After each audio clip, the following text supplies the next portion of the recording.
आसा महला चौथा। तू करता सचियार मेंढा साई, जो तौ भावै सोई थीसी, जो तू देह सोई हो पाई। रहाओ सब तेरी तू सबनी ध्याया, जिसनों कृपा करें तिन नाम रतन पाया। गुरमुख लाधा मनमुख गवाया, तुध आप विछोड़िया आप मिलाया। आसा राग ਦਾ ਨਾਮ ਹੈ। ਮਹਿਲਾ ਚੌਥਾ, ਇਹ ਚੌਥੇ ਪਾਤਸ਼ਾਹ ਜੀ ਦਾ ਸ਼ਬਦ ਹੈ। ਹਜ਼ੂਰ ਰੱਬ ਜੀ ਨਾਲ ਗੱਲਾਂ ਕਰ ਰਹੇ ਹਨ। ਸੰਬੋਧਨ ਕਰਕੇ ਅਕਾਲ ਪੁਰਖ ਵਾਹਿਗੁਰੂ ਜੀ ਦੇ ਗੁਣ ਗਾਇਨ ਕਰਦੇ ਹੋਏ ਕਹਿੰਦੇ ਹਨ, ਤੂੰ ਕਰਤਾ ਸਚਿਆਰ ਮੈਂਡਾ ਸਾਈ। ਮੈਂਡਾ ਮੈਨੇ ਮੇਰਾ, ਸਾਈ ਮੈਨੇ ਮਾਲਕ। हे अकाल पुरख वाहिगुरु, तू करता है, करता मैंने तू सब नू पैदा करने वाला है। सचियार दा अर्थ है हमेशा कायम रहने वाला। तू हमेशा कायम रहने वाला है, तू ही मेरा खसम है। फिर हजूर कहते ने, जो तौ भावै सोई थीसी। संसार विच ओही कुछ हुंदा है, थीसी मैंने हुंदा है। संसार विच ओही कुछ हुंदा है जो तैनू भाउंदा है। चेते रखना, जो तौ भावै, इनू जाओ तौ नहीं पढ़ना। जे जज्जे दे नाल ऊड़े नू औंकड़ हुंदी फिर तौ वांगू इहदा उचारण होना सी जाओ, पर हुण जज्जे नू होड़ा पिया होया है। जो और जाओ च उचारण च फर्क है। जो तौ भावै सोई थीसी। हे अकाल पुरख वाहिगुरू, ਉਹੀ ਕੁਝ ਹੁੰਦਾ ਹੈ ਜੋ ਤੈਨੂੰ ਪਸੰਦ ਆਉਂਦਾ ਹੈ। ਤੇ ਫਿਰ ਕਹਿੰਦੇ ਨੇ, ਜੋ ਤੂੰ ਦੇਹ, ਜੋ ਤੂੰ ਦਿੰਦਾ ਹੈ, ਸੋਈ ਹੋਂ ਪਾਈ। ਉਹੀ ਮੈਂ ਪ੍ਰਾਪਤ ਕਰਦਾ ਹਾਂ ਜਾਂ ਉਹੀ ਮੈਂ ਪ੍ਰਾਪਤ ਕਰ ਸਕਦਾ ਹਾਂ। ਰਹਾਓ, ਰੁਕ ਜਾਓ, ਠਹਿਰੋ, ਇਹਨੂੰ ਵਿਚਾਰੋ। ਇਹਦੇ ਵਿੱਚ ਤੁਸੀਂ ਵੇਖੋ, ਤਿੰਨ ਚਾਰ ਚੀਜ਼ਾਂ ਨੂੰ ਇਕੱਠੀਆਂ ਰਲਾ ਕੇ ਸਮਝੋ। ਰੱਬ ਕਰਤਾ ਹੈ, ਰੱਬ ਹਮੇਸ਼ਾ ਕਾਇਮ ਰਹਿਣ ਵਾਲਾ ਹੈ। ਜੋ ਉਹਨੂੰ ਭਾਉਂਦਾ ਉਹੀ ਕੁਝ ਹੁੰਦਾ ਹੈ। ਉਹ ਦਿੰਦਾ ਸਾਨੂੰ ਮਿਲਦਾ, ਉਹ ਸਾਡਾ ਸਾਈਂ ਹੈ ਤੇ ਕਦੇ ਵੀ ਬਿਨਸਣਹਾਰ ਨਹੀਂ। ਜੇ ਕਿਤੇ ਸਾਡੇ ਅੰਦਰ ਗੱਲ ਪੱਕੀ ਹੋ ਜਾਏ ਨਾ, ਫਿਰ ਡਰ ਖਤਮ ਹੋ ਜਾਏਗਾ। देण वाला रब, करता वो है ना, असी करता नहीं हैगे। सानू भुलेखा हो सकता कि मैं ये चीज़ बना लैना वा, मेरे च हुनर है, मैं वाजा बना लैना, मैं माइक बना लैना, मैं मूवी बना लैना। पर चेते रखियो, अकाल पुरख वाहिगुरू एडा वड्डा करता है। जब मैनू होर अगे तक लै जावां, करता है ही इक्को संसार में, दूजा कोई करता है ही नहीं। ਉਹੀ है जो साडे विच बैठ के सब कुछ करता है। अज मेरे विचों रब निकल जाए, रब्बी जोत निकल जाए, एक भी बोल नहीं निकलेगा मूँह चों। सारे कहणगे बस हो गया काम, फूक दो इनू, बस अग ला दो, संस्कार कर दो। ਸਾਡੇ ਵਿੱਚ ਬੈਠੀ ਹੋਈ ਰੱਬੀ ਜੋਤ ਕਰਕੇ ਤੇ ਅਸੀਂ ਸਭ ਕੁਝ ਕਰ ਰਹੇ ਹਾਂ। ਅਕਾਲ ਪੁਰਖ ਵਾਹਿਗੁਰੂ ਜੀ ਕਰਤਾ ਹਨ, ਔਰ ਕਿੱਡੇ ਵੱਡੇ ਕਰਤਾ ਹਨ, ਇਹਨੂੰ ਵੀ ਮਹਿਸੂਸ ਕਰੀਏ। ਅਸੀਂ ਕੋਈ ਚੀਜ਼ ਬਣਾਉਣੀ ਹੋਵੇ ਨਾ, ਉਹ ਤੋਂ ਪਹਿਲਾਂ ਕੋਈ ਮੈਟੀਰੀਅਲ ਚਾਹੀਦਾ ਹੈ। ਸੀਮੈਂਟ ਹੈਗਾ ਸੀ, ਰੇਤਾ ਹੈ ਸੀ, ਇੱਟਾਂ ਸੀਗੀਆਂ, ਬਜਰੀ ਹੈ ਸੀ, ਮਕਾਨ ਬਣ ਗਿਆ। ਜੇ ਚੀਜ਼ਾਂ ਨਾ ਹੋਣ ਕਦੇ ਮਕਾਨ ਬਣ ਸਕਦਾ? ਰੱਬ ਦੇ ਗੁਣਾਂ ਵਿੱਚ ਇੱਕ ਗੁਣ ਹੈ ਸੈ ਭੰਗ, ਜਿਹਦਾ ਪ੍ਰਕਾਸ਼ ਆਪਣੇ ਆਪ ਤੋਂ ਹੋਇਆ ਹੈ। ਔਰ ਜਦੋਂ ਦਾ ਪ੍ਰਕਾਸ਼ ਹੋਇਆ, ਉਹ ਤੋਂ ਪਹਿਲਾਂ ਕੋਈ ਚੀਜ਼ ਨਹੀਂ ਸੀ। ਹੁਣ ਲੋਹਾ ਹੋਵੇ ਤੇ ਮੈਂ ਕੋਈ ਪਾਈਪ ਬਣਾ ਦੇਵਾਂ, ਕੋਈ ਮੈਕ ਆਦਿਕ ਦਾ ਸਟੈਂਡ ਬਣਾ ਦੇਵਾਂ, ਪਰ ਜੇ ਲੋਹਾ ਹੀ ਨਾ ਹੋਵੇ ਤੇ ਮੈਂ ਕੀ ਕਰਾਂਗਾ? ਰੱਬ ਤੋਂ ਪਹਿਲਾਂ ਕੁਛ ਵੀ ਨਹੀਂ ਹੈ। ਰੱਬ ਕਿਹਦਾ ਬਣਿਆ ਫਿਰ? ਮਿੱਟੀ ਹੈਗੀ ਪਹਿਲਾਂ, ਅਸੀਂ ਖਿਡੌਣੇ ਬਣਾ ਸਕਦੇ ਹਾਂ, ਮਿੱਟੀ ਦੇ ਘੜਾ ਬਣਾ ਸਕਦੇ ਹਾਂ। ਰੱਬ ਤੋਂ ਪਹਿਲਾਂ ਕੋਈ ਵੀ ਚੀਜ਼ ਨਹੀਂ, ਪਰ ਰੱਬ ਨੇ ਫਿਰ ਵੀ ਆਪਣੇ ਆਪ ਨੂੰ ਬਣਾਇਆ। ਕਹਿ ਲੈਣ ਦੇਣਾ, ਰੱਬ ਨੂੰ ਬਣਾਉਣ ਲਈ ਕਿਸੇ ਚੀਜ਼ ਦੀ ਲੋੜ ਨਹੀਂ ਹੈ, ਸਾਨੂੰ ਲੋੜ ਹੈ। ਰੱਬ ਨੂੰ ਚੀਜ਼ ਬਣਾਉਣ ਲਈ ਕਿਸੇ ਦੀ ਲੋੜ ਨਹੀਂ। ਰੱਬ ਤੇ ਐਡਾ ਵੱਡਾ ਕਰਤਾ ਹੈ ਕਿ ਆਪਣੇ ਆਪ ਨੂੰ ਵੀ ਉਹਨੇ ਹੀ ਬਣਾਇਆ ਹੈ। ਸਹਿ ਭੰਗ ਦੇ ਅਰਥ ਇਹੀ ਕਰਾਂਗੇ, ਜਿਹਦਾ ਪ੍ਰਕਾਸ਼ ਆਪਣੇ ਆਪ ਤੋਂ ਹੈ। ਰੱਬ ਇੰਨਾ ਵੱਡਾ ਕਰਤਾ ਹੈ ਕਿ ਆਪਣੇ ਆਪ ਨੂੰ ਵੀ ਉਹਨੇ ਖੁਦ ਹੀ ਬਣਾਇਆ ਹੈ। ਫਿਰ ਜੇ ਮੈਨੂੰ ਲੋੜ ਹੈ ਕੱਪੜੇ ਦੀ, ਜੇ ਲੋੜ ਹੈ ਰੋਟੀ ਦੀ, ਜੇ ਲੋੜ ਹੈ ਪਾਣੀ ਦੀ, ਜੇ ਲੋੜ ਹੈ ਮਕਾਨ ਦੀ, ਤੇ ਕਰਤਾ ਤੇ ਉਹ ਹੈ ਤੇ ਮੇਰਾ ਖਸਮ ਹੈ। ਮੈਨੂੰ ਕਿਸ ਚੀਜ਼ ਦਾ ਘਾਟਾ, ਮੈਨੂੰ ਕਿਸ ਚੀਜ਼ ਦਾ ਫਿਕਰ? ਉਹ ਤੇ ਬਣਾ ਕੇ ਵੀ ਦੇ ਸਕਦਾ ਉਸੇ ਵੇਲੇ, ਉਹਦੇ 'ਚ ਤਾਕਤ ਹੈ। ਫਿਰ ਇੱਕ ਗੱਲ ਹੋਰ, ਮੇਰਾ ਸਾਈਂ ਹੈ, ਉਹਨੇ ਜਾਣਾ ਕਿਧਰੇ ਨਹੀਂ, ਹਮੇਸ਼ਾ ਕਾਇਮ ਰਹਿਣ ਵਾਲਾ ਹੈ, ਸਚਿਆਰ, ਤਾਂ ਵੀ ਮੈਨੂੰ ਚਿੰਤਾ ਨਹੀਂ। ਅਸੀਂ ਬੈਂਕ ਵਿੱਚ ਪੈਸੇ ਜਮ੍ਹਾਂ ਕਰਾਉਂਦੇ ਹਾਂ ਤੇ ਕਈ ਵਾਰ ਹੁੰਦੇ ਜਿਹੜਾ ਬੈਂਕ ਹੈ ਨਾ ਉਹ ਹੀ ਫੇਲ ਹੋ ਗਿਆ, ਹਾਹਾਕਾਰ ਮੱਚ ਜਾਂਦੀ ਵੀ ਲੈ ਹੁਣ ਸਾਡਾ ਕੀ ਬਣੇਗਾ, ਸਾਡੇ ਪੈਸੇ ਵੀ ਗਏ। ਕਿਸੇ ਕੰਪਨੀ ਵਿੱਚ ਕੋਈ ਇਨਵੈਸਟ ਕੀਤਾ, ਕੰਪਨੀ ਫੇਲ ਹੋ ਗਈ, ਸਾਨੂੰ ਚਿੰਤਾ ਲੱਗ ਗਈ, ਲੈ ਵੀ ਅਸੀਂ ਵੀ ਲੁੱਟੇ ਗਏ। ਆ ਸ਼ੇਅਰ ਮਾਰਕੀਟ ਦੇ ਵਿੱਚ ਕਿੰਨੇ ਬੰਦੇ ਬਰਬਾਦ ਹੋਏ।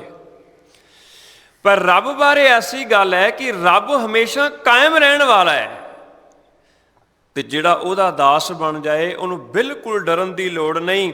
ਉਹ ਦੇਣ ਵਾਲਾ ਹੈ ਤੇ ਮੇਰਾ ਦੇਣ ਵਾਲਾ ਹਮੇਸ਼ਾ ਜੀਣ ਵਾਲਾ ਹੈ। ਮੈਨੂੰ ਕਾਹਦੀ ਚਿੰਤਾ ਹੈ, ਮੈਨੂੰ ਕਾਹਦਾ ਫਿਕਰ ਹੈ? ਉਹੀ ਕੁਝ ਹੋਣਾ ਹੈ ਜੋ ਉਹ ਭਾ ਜਾਏ। ਬਸ ਅਸੀਂ ਉਹਨੂੰ ਖਸਮ ਬਣਾ ਲਈਏ, ਆਪਣਾ ਅਸੀਂ ਦੋਸਤ ਬਣਾ ਲਈਏ, ਅਸੀਂ ਉਹਨੂੰ ਆਪਣਾ ਹੱਥ ਪਕੜਾ ਦਈਏ। ਜਿਨ੍ਹਾਂ ਨੇ ਪਕੜਾਇਆ ਤੇ ਉਹ ਫਿਰ ਪਿਆਰ ਨਾਲ ਕਹਿੰਦੇ ਨੇ, ਸੱਚੇ ਪਾਤਸ਼ਾਹ ਤੂੰ ਕਰਤਾ ਸਚਿਆਰ ਮੈਂਡਾ ਸਾਈਂ, ਜੋ ਤਉ ਭਾਵੈ ਸੋਈ ਥੀਸੀ, ਜੋ ਤੂੰ ਦੇਹ ਸੋਈ ਹੋਂ ਪਾਈ ਰਹਾਓ। ਸਭ ਤੇਰੀ ਤੂੰ ਸਭਨੀ ਧਿਆਇਆ। ਹਜ਼ੂਰ ਇੱਥੇ ਕਹਿੰਦੇ ਹਨ ਸਭ, ਸਾਰੀ ਸ੍ਰਿਸ਼ਟੀ ਤੇਰੀ ਤੇਰੀ ਹੈ। ਮੈਂ ਮੇਰੀ ਦੀ ਮੋਹਰ ਤੇ ਅਸੀਂ ਚੁੱਕੀ ਹੋਈ ਹੈ ਨਾ, ਮੇਰੀ ਮੇਰੀ ਕਰਤੇ ਜਨਮ ਗਇਓ। ਮਨੁੱਖ ਦੇ ਉੱਪਰ ਮੇਰੀ ਦੀ ਮੋਹਰ ਇੰਨੀ ਜ਼ਿਆਦਾ ਹੈ ਨਾ, ਹੈਰਾਨ ਹੋ ਜਾਈਦਾ। ਮਨੁੱਖ ਥੋੜ੍ਹਾ ਜਿਹਾ ਕਿਰਾਇਆ ਦੇ ਕੇ ਕਿਸੇ ਬੱਸ ਦਾ ਸਫ਼ਰ ਕਰਦਾ ਹੈ ਨਾ, ਤੇ ਆ ਕੇ ਪਤਾ ਕੀ ਕਹਿੰਦਾ, ਮੇਰੀ ਬੱਸ ਬੜੀ ਤੇਜ਼ ਸੀ, ਵੀ ਤੂੰ ਖਰੀਦ ਲਈਏ। ਤੂੰ ਕਿਰਾਇਆ ਦੇ ਕੇ ਥੋੜ੍ਹੀ ਦੇਰ ਦਾ ਸਫ਼ਰ ਕੀਤਾ, ਉਸ ਬੱਸ ਉੱਤੇ ਵੀ ਮੇਰੀ ਦੀ ਮੋਹਰ ਲਗਾ ਦਿੰਦਾ ਹੈ। ਪਰ ਅਸਲ ਦੇ ਵਿੱਚ ਸਭ ਕੁਝ ਉਹਦਾ ਹੈ, ਅਕਾਲ ਪੁਰਖ ਵਾਹਿਗੁਰੂ ਦਾ। ਸਾਰੀ ਸ੍ਰਿਸ਼ਟੀ ਉਹਦੀ ਬਣਾਈ ਹੋਈ ਹੈ, ਅਸੀਂ ਤੇ ਕੇਵਲ ਕਬਜ਼ਾ ਕਰਨ ਵਾਲੇ ਹੀ ਹਾਂ। ਸਾਡੀ ਜ਼ਮੀਨ ਤੇ ਜੇ ਕੋਈ ਕਬਜ਼ਾ ਕਰ ਲਏ, ਅਸੀਂ ਕੀ ਉਹਦੀ ਹਾਲਤ ਕੀ ਕਰਾਂਗੇ? ਸਾਡੇ ਘਰ ਵਿੱਚ ਕੋਈ ਕਬਜ਼ਾ ਕਰ ਲਏ, ਅਸੀਂ ਕੀ ਕਰਾਂਗੇ? ਅਸੀਂ ਤੇ ਡਾਂਗਾ ਚੁੱਕ ਲਾਂਗੇ, ਅਸੀਂ ਤੇ ਘਰੋਂ ਕੱਢ ਦੇਵਾਂਗੇ, ਪੁਲਿਸ ਦੀ ਰਿਪੋਰਟ ਲਿਖਾ ਦੇਵਾਂਗੇ। ਪਰ ਮੇਰਿਆ ਮਾਲਕਾ, ਸਾਰੀ ਸ੍ਰਿਸ਼ਟੀ ਤੇਰੀ ਬਣਾਈ ਹੋਈ, ਅਸੀਂ ਸਾਰੀ ਕਬਜ਼ਾ ਕਰਕੇ ਬੈਠੇ ਹਾਂ। ਤੂੰ ਇੰਨਾ ਦਿਆਲੂ ਹੈ, ਤੂੰ ਡੰਡਾ ਲੈ ਕੇ ਸਾਡੇ ਮਗਰ ਨਹੀਂ ਪੈਂਦਾ ਕਿ ਨਿਕਲੋ ਇੱਥੋਂ ਬਾਹਰ। ਜੇ ਕਿਤੇ ਇਸ ਗੁਣ ਨੂੰ ਅਸੀਂ ਸਮਝ ਲਈਏ, ਫਿਰ ਉਹਦੀ ਦਿੱਤੀ ਹੋਈ ਦਾਤ ਨੂੰ ਮਾਣਦੇ ਹੋਏ ਹੰਕਾਰ ਨਹੀਂ ਕਰਾਂਗੇ। ਹਜ਼ੂਰ ਕਹਿੰਦੇ ਨੇ ਸਭ ਤੇਰੀ ਤੂੰ ਸਭਨੀ ਧਿਆਇਆ। ਸਾਰੇ ਜੀਵ ਤੈਨੂੰ ਹੀ ਸਿਮਰਦੇ ਹਨ, ਤੇਰੇ ਹੀ ਭਾਣੇ ਵਿੱਚ ਜੀਵਨ ਬਤੀਤ ਕਰਨ ਵਾਲੇ ਹਨ। ਜਿਸ ਉੱਤੇ ਤੂੰ ਦਇਆ ਕਰਦਾ ਹੈ, ਜਿਸ ਨੂੰ ਕਿਰਪਾ ਕਰੇ, ਉਹ ਕੀ ਕਰਦਾ ਹੈ? ਕਹਿੰਦੇ ਉਸੇ ਨੇ ਤੇਰਾ ਰਤਨ ਵਰਗਾ ਕੀਮਤੀ ਨਾਮ ਲੱਭ ਲਿਆ ਹੈ। ਤਿੰਨ ਨਾਮ ਰਤਨ ਪਾਇਆ। ਅਸੀਂ ਨਾਮ ਰਤਨ ਨਹੀਂ ਲੱਭਾ। ਅਸੀਂ ਨਾਮ ਦੀ ਗੱਲ ਕਰਦੇ ਬਹੁਤ ਹਾਂ, ਪਰ ਲੱਭਦੇ ਨਹੀਂ, ਨਾ ਹੀ ਸਾਨੂੰ ਲੱਭਾ ਹੈ। ਉਹਦਾ ਕਾਰਨ ਹੈ ਕਿ ਰੱਬ ਦੀ ਕਿਰਪਾ ਸਾਡੇ ਉੱਤੇ ਨਹੀਂ। ਤੇ ਰੱਬ ਦੀ ਕਿਰਪਾ ਕਿਉਂ ਨਹੀਂ ਸਾਡੇ ਉੱਤੇ? ਉਹਦਾ ਵੀ ਜਵਾਬ ਹੈ, ਗੁਰਮੁਖ ਨਹੀਂ। ਗੁਰਮੁਖ ਲਾਧਾ, ਮਨਮੁਖ ਗਵਾਇਆ। ਜਿਹੜੇ ਮਨਮੁਖ ਨੇ ਉਹਨਾਂ ਨੇ ਤੇ ਗਵਾ ਲਿਆ, ਜਿਹੜੇ ਗੁਰਮੁਖ ਨੇ ਉਹਨਾਂ ਨੇ ਇਹ ਨਾਮ ਰਤਨ ਲੱਭ ਲਿਆ। ਮਨਮੁਖ ਨੇ ਕਿਵੇਂ ਗਵਾਇਆ? ਹੁਣ ਇਹ ਵੀ ਪੁੱਛਣਾ ਪਏਗਾ। ਅਸੀਂ ਕਿਸੇ ਬੱਚੇ ਨੂੰ ਕੋਈ ਚੀਜ਼ ਦਈਏ ਨਾ, ਕੋਈ ਪੈਸੇ ਧੇਲੇ ਦਈਏ, ਉਹ ਬਾਹਰ ਜਾਂਦਾ ਤੇ ਚੀਜ਼ ਗਵਾ ਲੈਣਾ, ਮਾਂ ਝਿੜਕਾ ਮਾਰਦੀ ਹੈ, ਕਿਉਂ ਗਵਾਇਆ? ਧਿਆਨ ਕਿਉਂ ਨਹੀਂ ਰੱਖਿਆ? ਹੁਣ ਮਨਮੁਖ ਨੇ ਵੀ ਗਵਾਇਆ। ਕਾਰਨ ਕੀ ਹੈ? ਮਨਮੁਖ ਨੇ ਕਿਸ ਤਰ੍ਹਾਂ ਗਵਾ ਲਿਆ ਕਿ ਖੇਡਾਂ ਵਿੱਚ ਮਸਤ ਹੋ ਗਿਆ। ਬੱਚਾ ਖੇਡਾਂ ਵਿੱਚ ਮਸਤ ਹੋ ਜਾਂਦਾ ਹੈ, ਜੇਬ ਵਿੱਚ ਪਈ ਚੀਜ਼ ਡਿੱਗ ਜਾਂਦੀ, ਪਤਾ ਨਹੀਂ ਲੱਗਦਾ ਉਸਨੂੰ। ਹਜ਼ੂਰ ਕਹਿੰਦੇ ਮਨਮੁਖ ਦਾ ਜੀਵਨ ਇਹ ਹੈ, ਮਨਮੁਖ ਮੂਲੋਂ ਭੁੱਲਿਆ, ਵਿੱਚ ਲੱਭ ਲੋਭ ਅਹੰਕਾਰ ਇਸ ਤਰ੍ਹਾਂ ਗਵਾ ਲਿਆ। ਸਾਰੀ ਜ਼ਿੰਦਗੀ ਲੱਭ ਦੇ ਵਿੱਚ, ਲੋਭ ਦੇ ਵਿੱਚ, ਅਹੰਕਾਰ ਦੇ ਵਿੱਚ ਫਸਿਆ ਰਿਹਾ, ਝਗੜਾ ਕਰਦਿਆਂ ਅਨ ਦਿਨ ਗੁਜ਼ਰੈ, ਸ਼ਬਦ ਨਾ ਕਰੇ ਵਿਚਾਰ। ਇਹ ਮਨਮੁਖਾਂ ਦਾ ਜੀਵਨ ਹੈ। ਸ਼ਬਦ ਦੁਆਰਾ ਕਦੇ ਵਿਚਾਰ ਕਰਦੇ ਹੀ ਨਹੀਂ। ਜਦੋਂ ਹਜ਼ੂਰ ਕੋਲੋਂ ਹੋਰ ਪੁੱਛਦੇ ਆ, ਹਜ਼ੂਰ ਕਹਿੰਦੇ ਮਨਮੁਖ ਅਗਿਆਨ ਦੁਰਮਤ ਅਹੰਕਾਰੀ। ਮਨਮੁਖ ਦੇ ਕੋਲ ਆ ਸਾਰਾ ਕੁਝ ਹੈ। ਅਹੰਕਾਰ ਬਹੁਤ ਜ਼ਿਆਦਾ ਹੈ, ਦੁਰਮਤ ਭੈੜੀ ਮਤ ਬਹੁਤ ਹੈ, ਅਗਿਆਨਤਾ ਬਹੁਤ ਹੈ, ਅੰਤਰ ਕ੍ਰੋਧ ਜੂਐ ਮਤ ਹਾਰੀ। ਕ੍ਰੋਧ ਦੇ ਨਾਲ ਭਰਿਆ ਹੋਇਆ, ਜਿਸ ਕਰਕੇ ਹਾਰ ਗਿਆ ਸਭ ਕੁਝ। ਕੂੜ ਕੁਸੱਤ ਉਹ ਪਾਪ ਕਮਾਵੈ। ਮਨਮੁਖ ਨੇ ਗਵਾਇਆ ਕਿਵੇਂ ਨਾਮ ਰਤਨ? ਆਹ ਕੰਮ ਕਰ ਕਰਕੇ ਗਵਾ ਲਿਆ। ਕੂੜ ਕੁਸੱਤ ਉਹ ਪਾਪ ਕਮਾਵੈ, ਕਿਆ ਉਹ ਸੁਣੇ, ਕਿਆ ਆਖ ਸੁਣਾਵੈ। ਅੰਨਾ ਬੋਲਾ ਖੋਏ ਉੱਜੜ ਪਾਏ। ਹੁਣ ਤੁਸੀਂ ਕਹੋਗੇ ਅਸੀਂ ਨਾ ਅੰਨੇ ਆ ਨਾ ਅਸੀਂ ਬੋਲੇ ਆ। ਜਿਨ੍ਹਾਂ ਨੂੰ ਗੁਰੂ ਦੀ ਗੱਲ ਨਹੀਂ ਸੁਣਦੀ ਉਹ ਬੋਲੇ ਹੀ ਤੇ ਹੈ ਨੇ, ਹੋਰ ਕੀ ਨੇ। ਜਿਨ੍ਹਾਂ ਨੂੰ ਗੁਰੂ ਦੁਆਰਾ ਦੱਸਿਆ ਰਸਤਾ ਨਹੀਂ ਨਜ਼ਰ ਆਉਂਦਾ ਉਹ ਅੰਨੇ ਹੀ ਤੇ ਹੈ ਨੇ, ਹੋਰ ਕੀ ਨੇ। ਮਨਮੁਖ ਦਾ ਇਹ ਕੰਮ ਹੈ। ਮਨਮੁਖ ਅੰਧਾ ਆਵੈ ਜਾਏ, ਬਿਨ ਸਤਿਗੁਰ ਭੇਟੇ ਥਾਂ ਨਾ ਪਾਏ। ਸਤਿਗੁਰ ਦੇ ਨਾਲ ਮਿਲਾਪ ਨਹੀਂ, ਜਿਸ ਕਰਕੇ ਥਾਂ ਪ੍ਰਾਪਤ ਨਹੀਂ ਹੁੰਦਾ। ਜੇ ਕਿਤੇ ਲੱਭਣਾ, ਹਜ਼ੂਰ ਕਹਿੰਦੇ ਗੁਰਮੁਖ ਲਾਧਾ, ਮਨਮੁਖ ਗਵਾਇਆ। ਹਜ਼ੂਰ ਕਹਿੰਦੇ ਹੈ ਸੱਚੇ ਪਾਤਸ਼ਾਹ, ਜੋ ਮਨੁੱਖ ਗੁਰੂ ਦੇ ਸਨਮੁਖ ਹੋਇਆ ਉਸਨੇ ਇਹ ਰਤਨ ਲੱਭ ਲਿਆ। ਹੁਣ ਬਸ ਇਸ਼ਾਰਾ ਦੇਵਾਂ ਕਿਉਂਕਿ ਸਮੇਂ ਦਾ ਵੀ ਧਿਆਨ ਰੱਖਣਾ ਹੈ। ਇੱਕ ਸ਼ਬਦ ਅਸੀਂ ਬਹੁਤ ਪੜ੍ਹਦੇ ਹਾਂ, ਪੜ੍ਹਨਾ ਚਾਹੀਦਾ ਹੈ। ਮੈਂ ਤਾਂ ਕਹਿੰਦਾ ਸਾਨੂੰ ਆਪਣੇ ਘਰਾਂ ਵਿੱਚ ਉਹ ਸ਼ਬਦ ਲਗਾਉਣਾ ਚਾਹੀਦਾ ਹੈ। ਗੁਰ ਸਤਿਗੁਰ ਕਾਜੋ ਸਿੱਖ ਅਖਾਏ, ਸੋ ਭਲਕੇ ਉੱਠ ਹਰ ਨਾਮ ਧਿਆਵੈ। ਬਹੁਤਿਆਂ ਬੰਦਿਆਂ ਦਾ ਪਹਿਲੀ ਪੰਕਤੀ ਤੇ ਹੀ ਭੋਗ ਪੈ ਜਾਂਦਾ ਹੈ। ਭਲਕੇ ਉੱਠ ਤੇ ਕਾਂਟਾ ਵੱਜ ਜਾਂਦਾ ਹੈ, ਨਾਮ ਧਿਆਨ ਦੇ ਉੱਤੇ ਕਾਂਟਾ ਵੱਜ ਜਾਂਦਾ ਹੈ। ਤੇ ਕਈ ਤੇ ਐਸੇ ਦਲਿਦਰੀ ਹੁੰਦੇ ਨੇ, ਇਸ਼ਨਾਨ ਕਰਨ ਉੱਤੇ ਵੀ ਕਾਂਟਾ ਵੱਜ ਜਾਂਦਾ ਹੈ। ਅੰਮ੍ਰਿਤਸਰ ਨਹਾਵੈ, ਨਿਤਨੇਮ ਬਾਣੀਆਂ ਦੇ ਨਾਲ ਜੁੜਨਾ ਇਹ ਹੈ ਅੰਮ੍ਰਿਤਸਰ ਵਿੱਚ ਨਹਾਉਣਾ, ਉੱਥੇ ਕਾਂਟਾ ਵੱਜ ਜਾਂਦਾ ਹੈ। ਗੁਰਦੁਆਰੇ ਜਾਣ ਦੀ ਗੱਲ ਹੈ, ਰੱਬ ਦੇ ਉਪਦੇਸ਼ ਕਮਾਉਣ ਦੀ ਗੱਲ ਹੈ, ਉੱਥੇ ਕਾਂਟਾ ਵੱਜ ਜਾਂਦਾ ਹੈ। ਨਿਤਾਂ ਪ੍ਰਤੀ ਸੰਗਤ ਵੀ ਨਹੀਂ ਹੈ। ਫਿਰ ਚੜ੍ਹੇ ਦਿਵਸ ਗੁਰਬਾਣੀ ਗਾਵੇ, ਉੱਥੇ ਕਾਂਟਾ ਵੱਜ ਜਾਂਦਾ। ਪੂਰਾ ਦਿਨ ਨਿਕਲ ਗਿਆ, ਮੈਂ ਤੇ ਗੁਰਬਾਣੀ ਦੀ ਇੱਕ ਪੰਕਤੀ ਵੀ ਨਹੀਂ ਪੜ੍ਹੀ। ਗੁਰਮੁਖ ਨਹੀਂ ਆ ਉਹ। ਗੁਰਮੁਖ ਕਿਹਨੂੰ ਕਿਹਾ ਜਾਂਦਾ ਹੈ? ਇਹ ਸ਼ਬਦ ਆਪਣੇ ਘਰਾਂ ਵਿੱਚ ਲਾ ਲਈਏ, ਇਹ ਤਾਂ ਸਿੱਖ ਦੀ ਪਰਿਭਾਸ਼ਾ ਹੈ। ਉਸਨੇ ਲੱਭਿਆ, ਉਸਨੇ ਲੱਭਿਆ। ਹਜ਼ੂਰ ਕਹਿੰਦੇ ਗੁਰਮੁਖ ਲਾਧਾ, ਮਨਮੁਖ ਗਵਾਇਆ।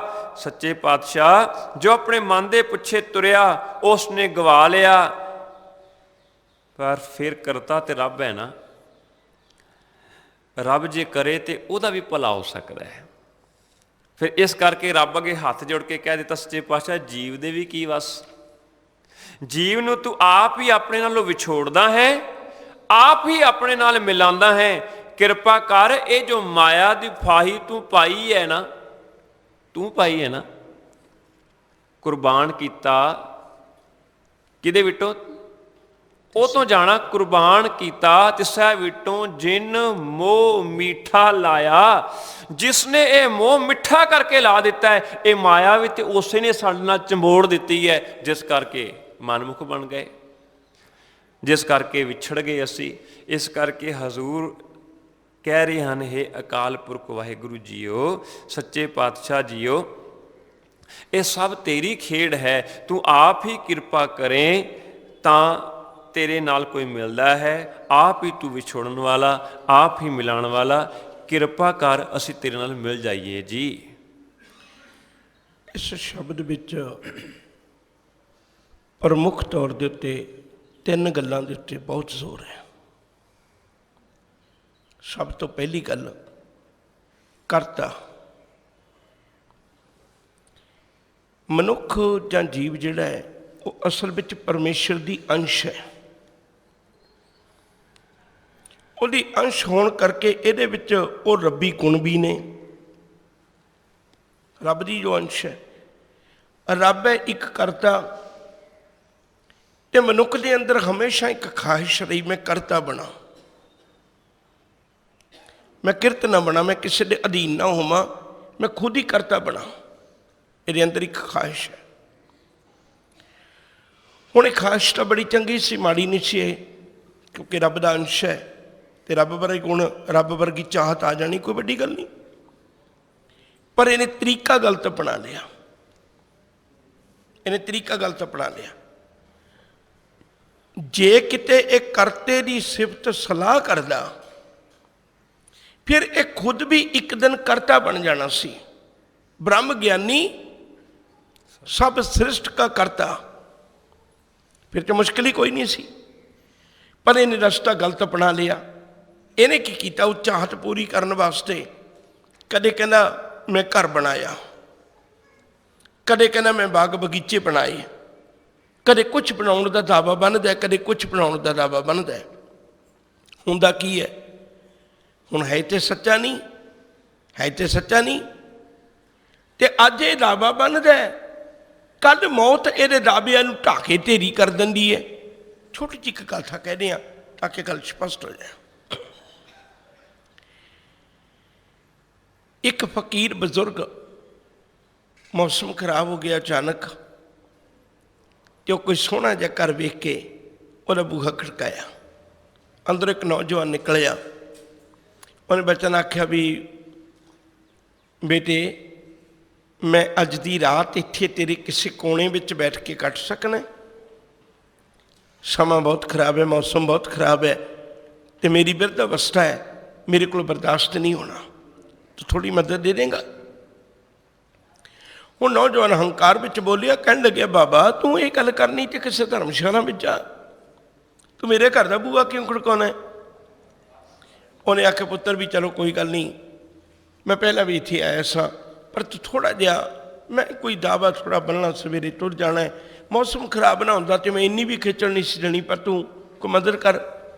उन्हें आख्या बाबा ना, जवाब दे दिता, खरा कोरा जवाब दे दिता, तो कहन लग्या भी तू धर्मशाला में जा, कोई उत्थे जाके पाल। फकीर तुरन लग्या, अपनी सुभाव के मुताबिक एक रमज मार गया, तुरन लग्या। कहन लगा पुत्र है तो धर्मशाला ही है, पर चलो ठीक है जे तू समझदा है धर्मशाला ही है, कदे ध्यान ना देखी। हुण जदों किसी हंकारी उत्ते में ठोकर बजे ना, तिल मिलाउंदा बड़ा है। और रात को दूर खलो खलो के देखे भी मेरे घर की शक्ल सूरत, मेरे घर की शेप, मेरे घर का नक्शा, मेरे घर की दिख किते धर्मशाला वर्गी तो नहीं लगती। मैं तो इन्ना पैसा खर्चिया, धर्मशाला तो कौन इन्ना पैसा खर्चदा है? एडी वड्डी मेरी पहचान, लोग मैनू घर करके जानते हैं। एक बेनती मैं विच होर करन लग्या, माफ़ करना कई बारी गल्लां विचों चेते आ जांदियां ने। कुछ लोग ने जिन्होंने लोग घर करके जानते हैं भी ये घर बहुत बड़ा है, कुछ लोग ने जिन्होंने काम करके जानते हैं भी इस बंदे का कारोबार बहुत बड़ा है, कुछ लोग ने जिन्होंने लोग शरीरक ताकत करके जानते हैं भी देखो शरीरक ताकत बहुत वड्डी है, कुछ लोग उन्हें जिन्होंने संसार उन्होंने पदवी करके जानता भी बंदा बड़ी वड्डी पदवी के उत्ते लग्या होया है, कुछ लोग उन्हें जिन्होंने दिमागी ताकत करके जानिया जाता है। किड्डे सुभागे लोग ने जिन्होंने गुरु करके जानिया जाता भी ये गुरु का सिख है। बहुत घट ने लोग जेड़े गुरु करके जाने जाते हैं, जेड़े रब करके जाने जाते हैं, जेड़े अपने इंसानियत के चंगे गुणा करके बंदे जाने जाते हैं, उन्होंने कदर कीमत चंगे गुणों के कारण है। बहुत घट लोग ने। आप ख्याल करना समय का भी, गल नूं फिर नेड़े कर दिया। बड़ा परेशान होया, राती नींद ना आई उन्होंने। सवेर का वक्त होया, थोड़ा जिहा टहलण वास्ते थोड़ी दूर गया, अगे गया तो फकीर एक भट्ठी दे नाल अपने ढो ला के बैठा होया है। पुराने समय च पिंडां विच भट्ठियां हुंदियां सन दाने भुन्नण लई, ते उहनूं वो भट्ठी दे नाल ढो ला के बैठा होया है, साजो समान संभालिया होया उन्हें अपना। तो नौजवान तुरे जाते हैं, फिर दोबारे टांच मारी, हंकार चैन नहीं लेंदा जिन्ना चिर बदला ना ले ले। उन्हें टांच मारी, कहन लग्या सुना बाबा रात किवें गुजरी? ਫਕੀਰ ਬੋਲਿਆ, ਕਹਿਣ ਲੱਗਿਆ ਪੁੱਤਰਾ ਅੱਧੀ ਕੁ ਤੇਰੇ ਵਰਗੀ ਤੇ ਅੱਧੀ ਕੁ ਤੇਰੇ ਤੋਂ ਵੀ ਚੰਗੀ। ਹੁਣ ਉਹ ਫਿਰ ਪਰੇਸ਼ਾਨ ਹੋ ਗਿਆ। ਉਹਨੇ ਉੱਥੇ ਹੀ ਬੈਠ ਗਿਆ, ਕਹਿਣ ਲੱਗਿਆ ਤੂੰ ਰਾਤ ਦਾ ਪਰੇਸ਼ਾਨ ਕੀਤਾ ਹੈ। ਰਾਤ ਇੱਕ ਗੱਲ ਕਹਿ ਗਿਆ, ਮੈਨੂੰ ਉਹਦੀ ਸਮਝ ਨਹੀਂ ਲੱਗੀ। ਸਾਰੀ ਰਾਤ ਮੈਂ ਸੋਚਦਾ ਰਿਹਾ, ਕਮਾਲ ਹੈ। ਨਿਆਣਿਆਂ ਨੂੰ ਠਾ ਠਾ ਕੇ ਪੁੱਛਦਾ ਰਿਹਾ ਵੀ ਘਰ ਆਪਣਾ ਧਰਮਸ਼ਾਲਾ ਵਰਗਾ ਤੇ ਨਹੀਂ ਲੱਗਦਾ। ਹੁਣ ਤੂੰ ਗੱਲ ਕਹਿ ਦਿੱਤੀ ਵੀ ਅੱਧੀ ਤੇਰੇ ਵਰਗੀ ਰਾਤ ਤੇ ਅੱਧੀ ਤੇਰੇ ਤੋਂ ਵੀ ਚੰਗੀ। ਪਹਿਲੀ ਗੱਲ ਤਾਂ ਮੇਰੇ ਵਰਗੀ ਹੋ ਹੀ ਨਹੀਂ ਸਕਦੀ। ਤੂੰ ਕਦੇ ਮੇਰੇ ਘਰ ਜਾ ਕੇ ਦੇਖੀ, ਮੇਰਾ ਕਮਰਾ ਕਿੱਡਾ ਆਰਾਮਦਾਇਕ ਹੈ, ਉੱਥੇ ਮਖਮਲੀ ਬਿਸਤਰੇ ਵਿਛੇ ਹੋਏ ਨੇ। ਤੂੰ ਕਿਹੜੀਆਂ ਆਸਾਂ ਰੱਖਣਾ, ਮੇਰੇ ਵਰਗੀ ਨੀਂਦ ਤੂੰ ਸਾਰੀ ਜ਼ਿੰਦਗੀ ਨਹੀਂ ਲਈ ਹੋਣੀ। ਤੇ ਦੂਜੀ ਗੱਲ ਇਹ, ਮੇਰੇ ਤੋਂ ਚੰਗੀ ਤਾਂ ਕਿਸੇ ਹਾਲਤ ਵਿੱਚ ਵੀ ਨਹੀਂ ਨਾ ਹੋ ਸਕਦੀ। ਮੈਨੂੰ ਪਹਿਲਾਂ ਗੱਲ ਦੱਸ, ਤੇਰੀਆਂ ਤਿੰਨੇ ਗੱਲਾਂ ਨੇ ਮੇਰੀ ਸ਼ਾਂਤੀ ਗਵਾ ਦਿੱਤੀ। ਫਕੀਰ ਕਹਿਣ ਲੱਗਿਆ, ਸੁਣ ਫਿਰ ਪੁੱਤਰਾ ਬੈਠ। ਮੈਂ ਕਦੇ ਬਹੁਤ ਨਿਕੜੀ ਜਿਹੀ ਉਮਰ ਵਿੱਚ ਆਇਆ ਸਾਂ, ਧਾਰਮਿਕ ਪ੍ਰਚਾਰਕ ਹੈ। ਉਦੋਂ ਮੈਂ ਇੱਥੇ ਆਇਆ ਸਾਂ। ਉਦੋਂ ਇੱਕ ਮੈਨੂੰ ਬਹੁਤ ਬਜ਼ੁਰਗ ਬੰਦਾ ਮਿਲਿਆ ਸੀ। ਹੱਸ ਕੇ ਕਹਿਣ ਲੱਗਿਆ, ਹਾਂ ਬਾਬਾ ਉਹ ਮੇਰਾ ਦਾਦਾ ਸੀ, ਸਾਡੇ ਘਰ ਆਉਣ ਜਾਣ ਲੱਗਿਆ ਰਹਿੰਦਾ। ਕਹਿਣ ਲੱਗਿਆ ਥੋੜ੍ਹੇ ਸਮੇਂ ਬਾਅਦ ਮੈਂ ਫਿਰ ਆਇਆ ਤੇ ਇੱਕ ਮੈਨੂੰ ਅਧਖੜ ਉਮਰ ਦਾ ਬੰਦਾ ਮਿਲਿਆ। ਕਹਿਣ ਲੱਗਿਆ ਉਹ ਮੇਰਾ ਬਾਪੂ ਸੀ।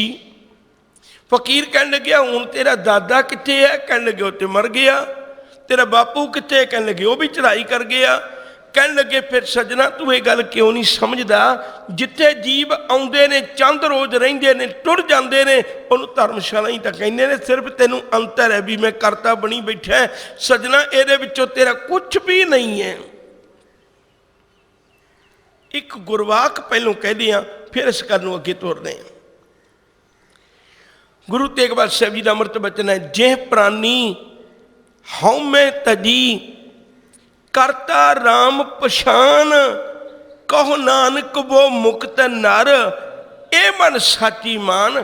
ਕਹਿਣ ਲੱਗੇ ਜਿਹਨੇ ਹੰਕਾਰ ਨੂੰ ਛੱਡਿਆ ਉਹਨੇ ਕਰਤੇ ਰਾਮ ਦੀ ਪਛਾਣ ਕੀਤੀ। ਉਸ ਤੋਂ ਬਿਨਾਂ ਕਰਤੇ ਦੀ ਸਮਝ ਨਹੀਂ ਆਉਂਦੀ, ਬੰਦਾ ਆਪੇ ਹੀ ਕਰਤਾ ਬਣਨ ਦੀ ਕੋਸ਼ਿਸ਼ ਕਰਦਾ। ਦੂਜੀ ਗੱਲ ਉਹਨੇ ਆਖਿਆ ਵੀ ਅੱਧੀ ਰਾਤ ਤੇਰੇ ਵਰਗੀ ਤੇ ਅੱਧੀ ਤੇਰੇ ਤੋਂ ਵੀ ਚੰਗੀ। ਅੱਧੀ ਰਾਤ ਤੇਰੇ ਵਰਗੀ ਤਾਂ ਐਵੇਂ ਗੁਜ਼ਰੀ, ਸੁੱਤੇ ਪਏ ਬੰਦੇ ਨੂੰ ਥੋੜ੍ਹਾ ਪਤਾ ਹੁੰਦਾ ਮੈਂ ਕੀਮਤੀ ਬਿਸਤਰੇ 'ਤੇ ਪਿਆ। ਜਿਹੜਾ ਜਿਹਨੂੰ ਇਹ ਪਤਾ ਹੋਵੇ ਮੈਂ ਕੀਮਤੀ ਬਿਸਤਰੇ 'ਤੇ ਪਿਆ, ਉਹ ਸੁੱਤਾ ਨਹੀਂ ਹੋਵੇਗਾ। ਜਿਹੜਾ ਸੁੱਤਾ ਹੈ ਉਹਨੂੰ ਇਹ ਪਤਾ ਨਹੀਂ ਹੋਵੇਗਾ। ਦੋ ਗੱਲਾਂ ਰਲਦੀਆਂ ਨਹੀਂ। ਤੂੰ ਘਰ ਵਿੱਚ ਸੌਂ ਗਿਆ ਮਖਮਲੀ ਗੱਦਿਆ ਤੇ ਮੈਂ ਇੱਥੇ ਭੱਠੀ ਗਰਮ ਸੀ ਇਹਦੇ ਨਾਲ ਸੁੱਤਾ ਰਿਹਾ ਥੋੜ੍ਹਾ ਸਮਾਂ, ਤੇ ਅੱਧੀ ਰਾਤ ਤਾਂ ਤੇਰੇ ਵਰਗੀ ਇਸ ਤਰ੍ਹਾਂ ਗੁਜ਼ਰ ਗਈ। ਤੇਰੇ ਤੋਂ ਚੰਗੀ ਇਸ ਲਈ ਤੂੰ ਹੁਣ ਉੱਠ ਕੇ ਆਇਆ, ਭੱਠੀ ਠੰਡੀ ਹੋ ਗਈ, ਮੈਨੂੰ ਠੰਡ ਲੱਗਣ ਲੱਗ ਪਈ। ਅੱਧੀ ਰਾਤ ਤੋਂ ਬਾਅਦ ਮੈਂ ਆਪਣੇ ਰੱਬ ਦੀ ਯਾਦ ਵਿੱਚ ਜੁੜਿਆ ਬੈਠਾ। ਤੇਰੇ ਨਾਲੋਂ ਚੰਗੀ ਇਸ ਲਈ ਗੁਜ਼ਰੀ। ਉਹਨੂੰ ਉਸ ਦਿਨ ਪਤਾ ਲੱਗਿਆ ਵੀ ਮੈਂ ਐਵੇਂ ਝੂਠਾ ਕਰਤਾ ਬਣੀ ਫਿਰਨਾ। ਅਸਲ ਵਿੱਚ ਦੁਨੀਆ ਵਿੱਚ ਜਿਸ ਦਿਨ ਮਨੁੱਖ ਨੂੰ ਕਰਤੇ ਦੀ ਪਹਿਚਾਣ ਆ ਗਈ ਨਾ, ਉਸ ਦਿਨ ਕਦੇ ਹੰਕਾਰ ਨਹੀਂ ਕਰੇਗਾ। ਹੰਕਾਰ ਹੀ ਇਸ ਗੱਲ ਦਾ ਵੀ ਮੈਂ ਕਰਤਾ ਹੈ।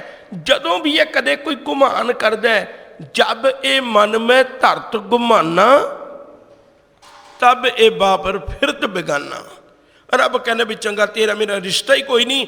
ਜੇ ਜਦੋਂ ਇਹ ਹੰਕਾਰੀ ਹੋ ਕੇ ਆਪਣੇ ਆਪ ਨੂੰ ਕਰਤਾ ਬਣਨ ਦੀ ਕੋਸ਼ਿਸ਼ ਕਰਦਾ, ਉਦੋਂ ਮੇਰੇ ਮਾਲਕ ਦੇ ਚਰਨਾਂ ਵਿੱਚੋਂ ਵਿਛੜ ਜਾਂਦਾ। ਦੂਜੀ ਗੱਲ, ਹੁਣ ਜੇ ਪਤਾ ਲੱਗ ਜਾਏ ਵੀ ਕਰਤਾ ਕੋਈ ਹੈ, ਇੱਕ ਵਾਰ ਮੈਂ ਫਿਰ ਲਵਾਂ, ਫਿਰ ਇਸ ਗੱਲ ਨੂੰ ਤੋਰਨੇ ਆ। ਸਾਰੀ ਦਿਹਾੜੀ ਆਪਾਂ ਕਿਰਤਕਾਰ ਕਰਕੇ ਆਉਂਦੇ। ਅਸਲ ਵਿੱਚ ਜਿਹੜੀ ਨਿਤਨੇਮ ਦੀਆਂ ਬਾਣੀਆਂ ਨੇ ਨਾ, ਇਹ ਵੀ ਇੱਕ ਸਿਸਟਮ ਬਣਾਇਆ ਹੋਇਆ, ਬਾਕਮਾਲ ਸਿਸਟਮ ਹੈ।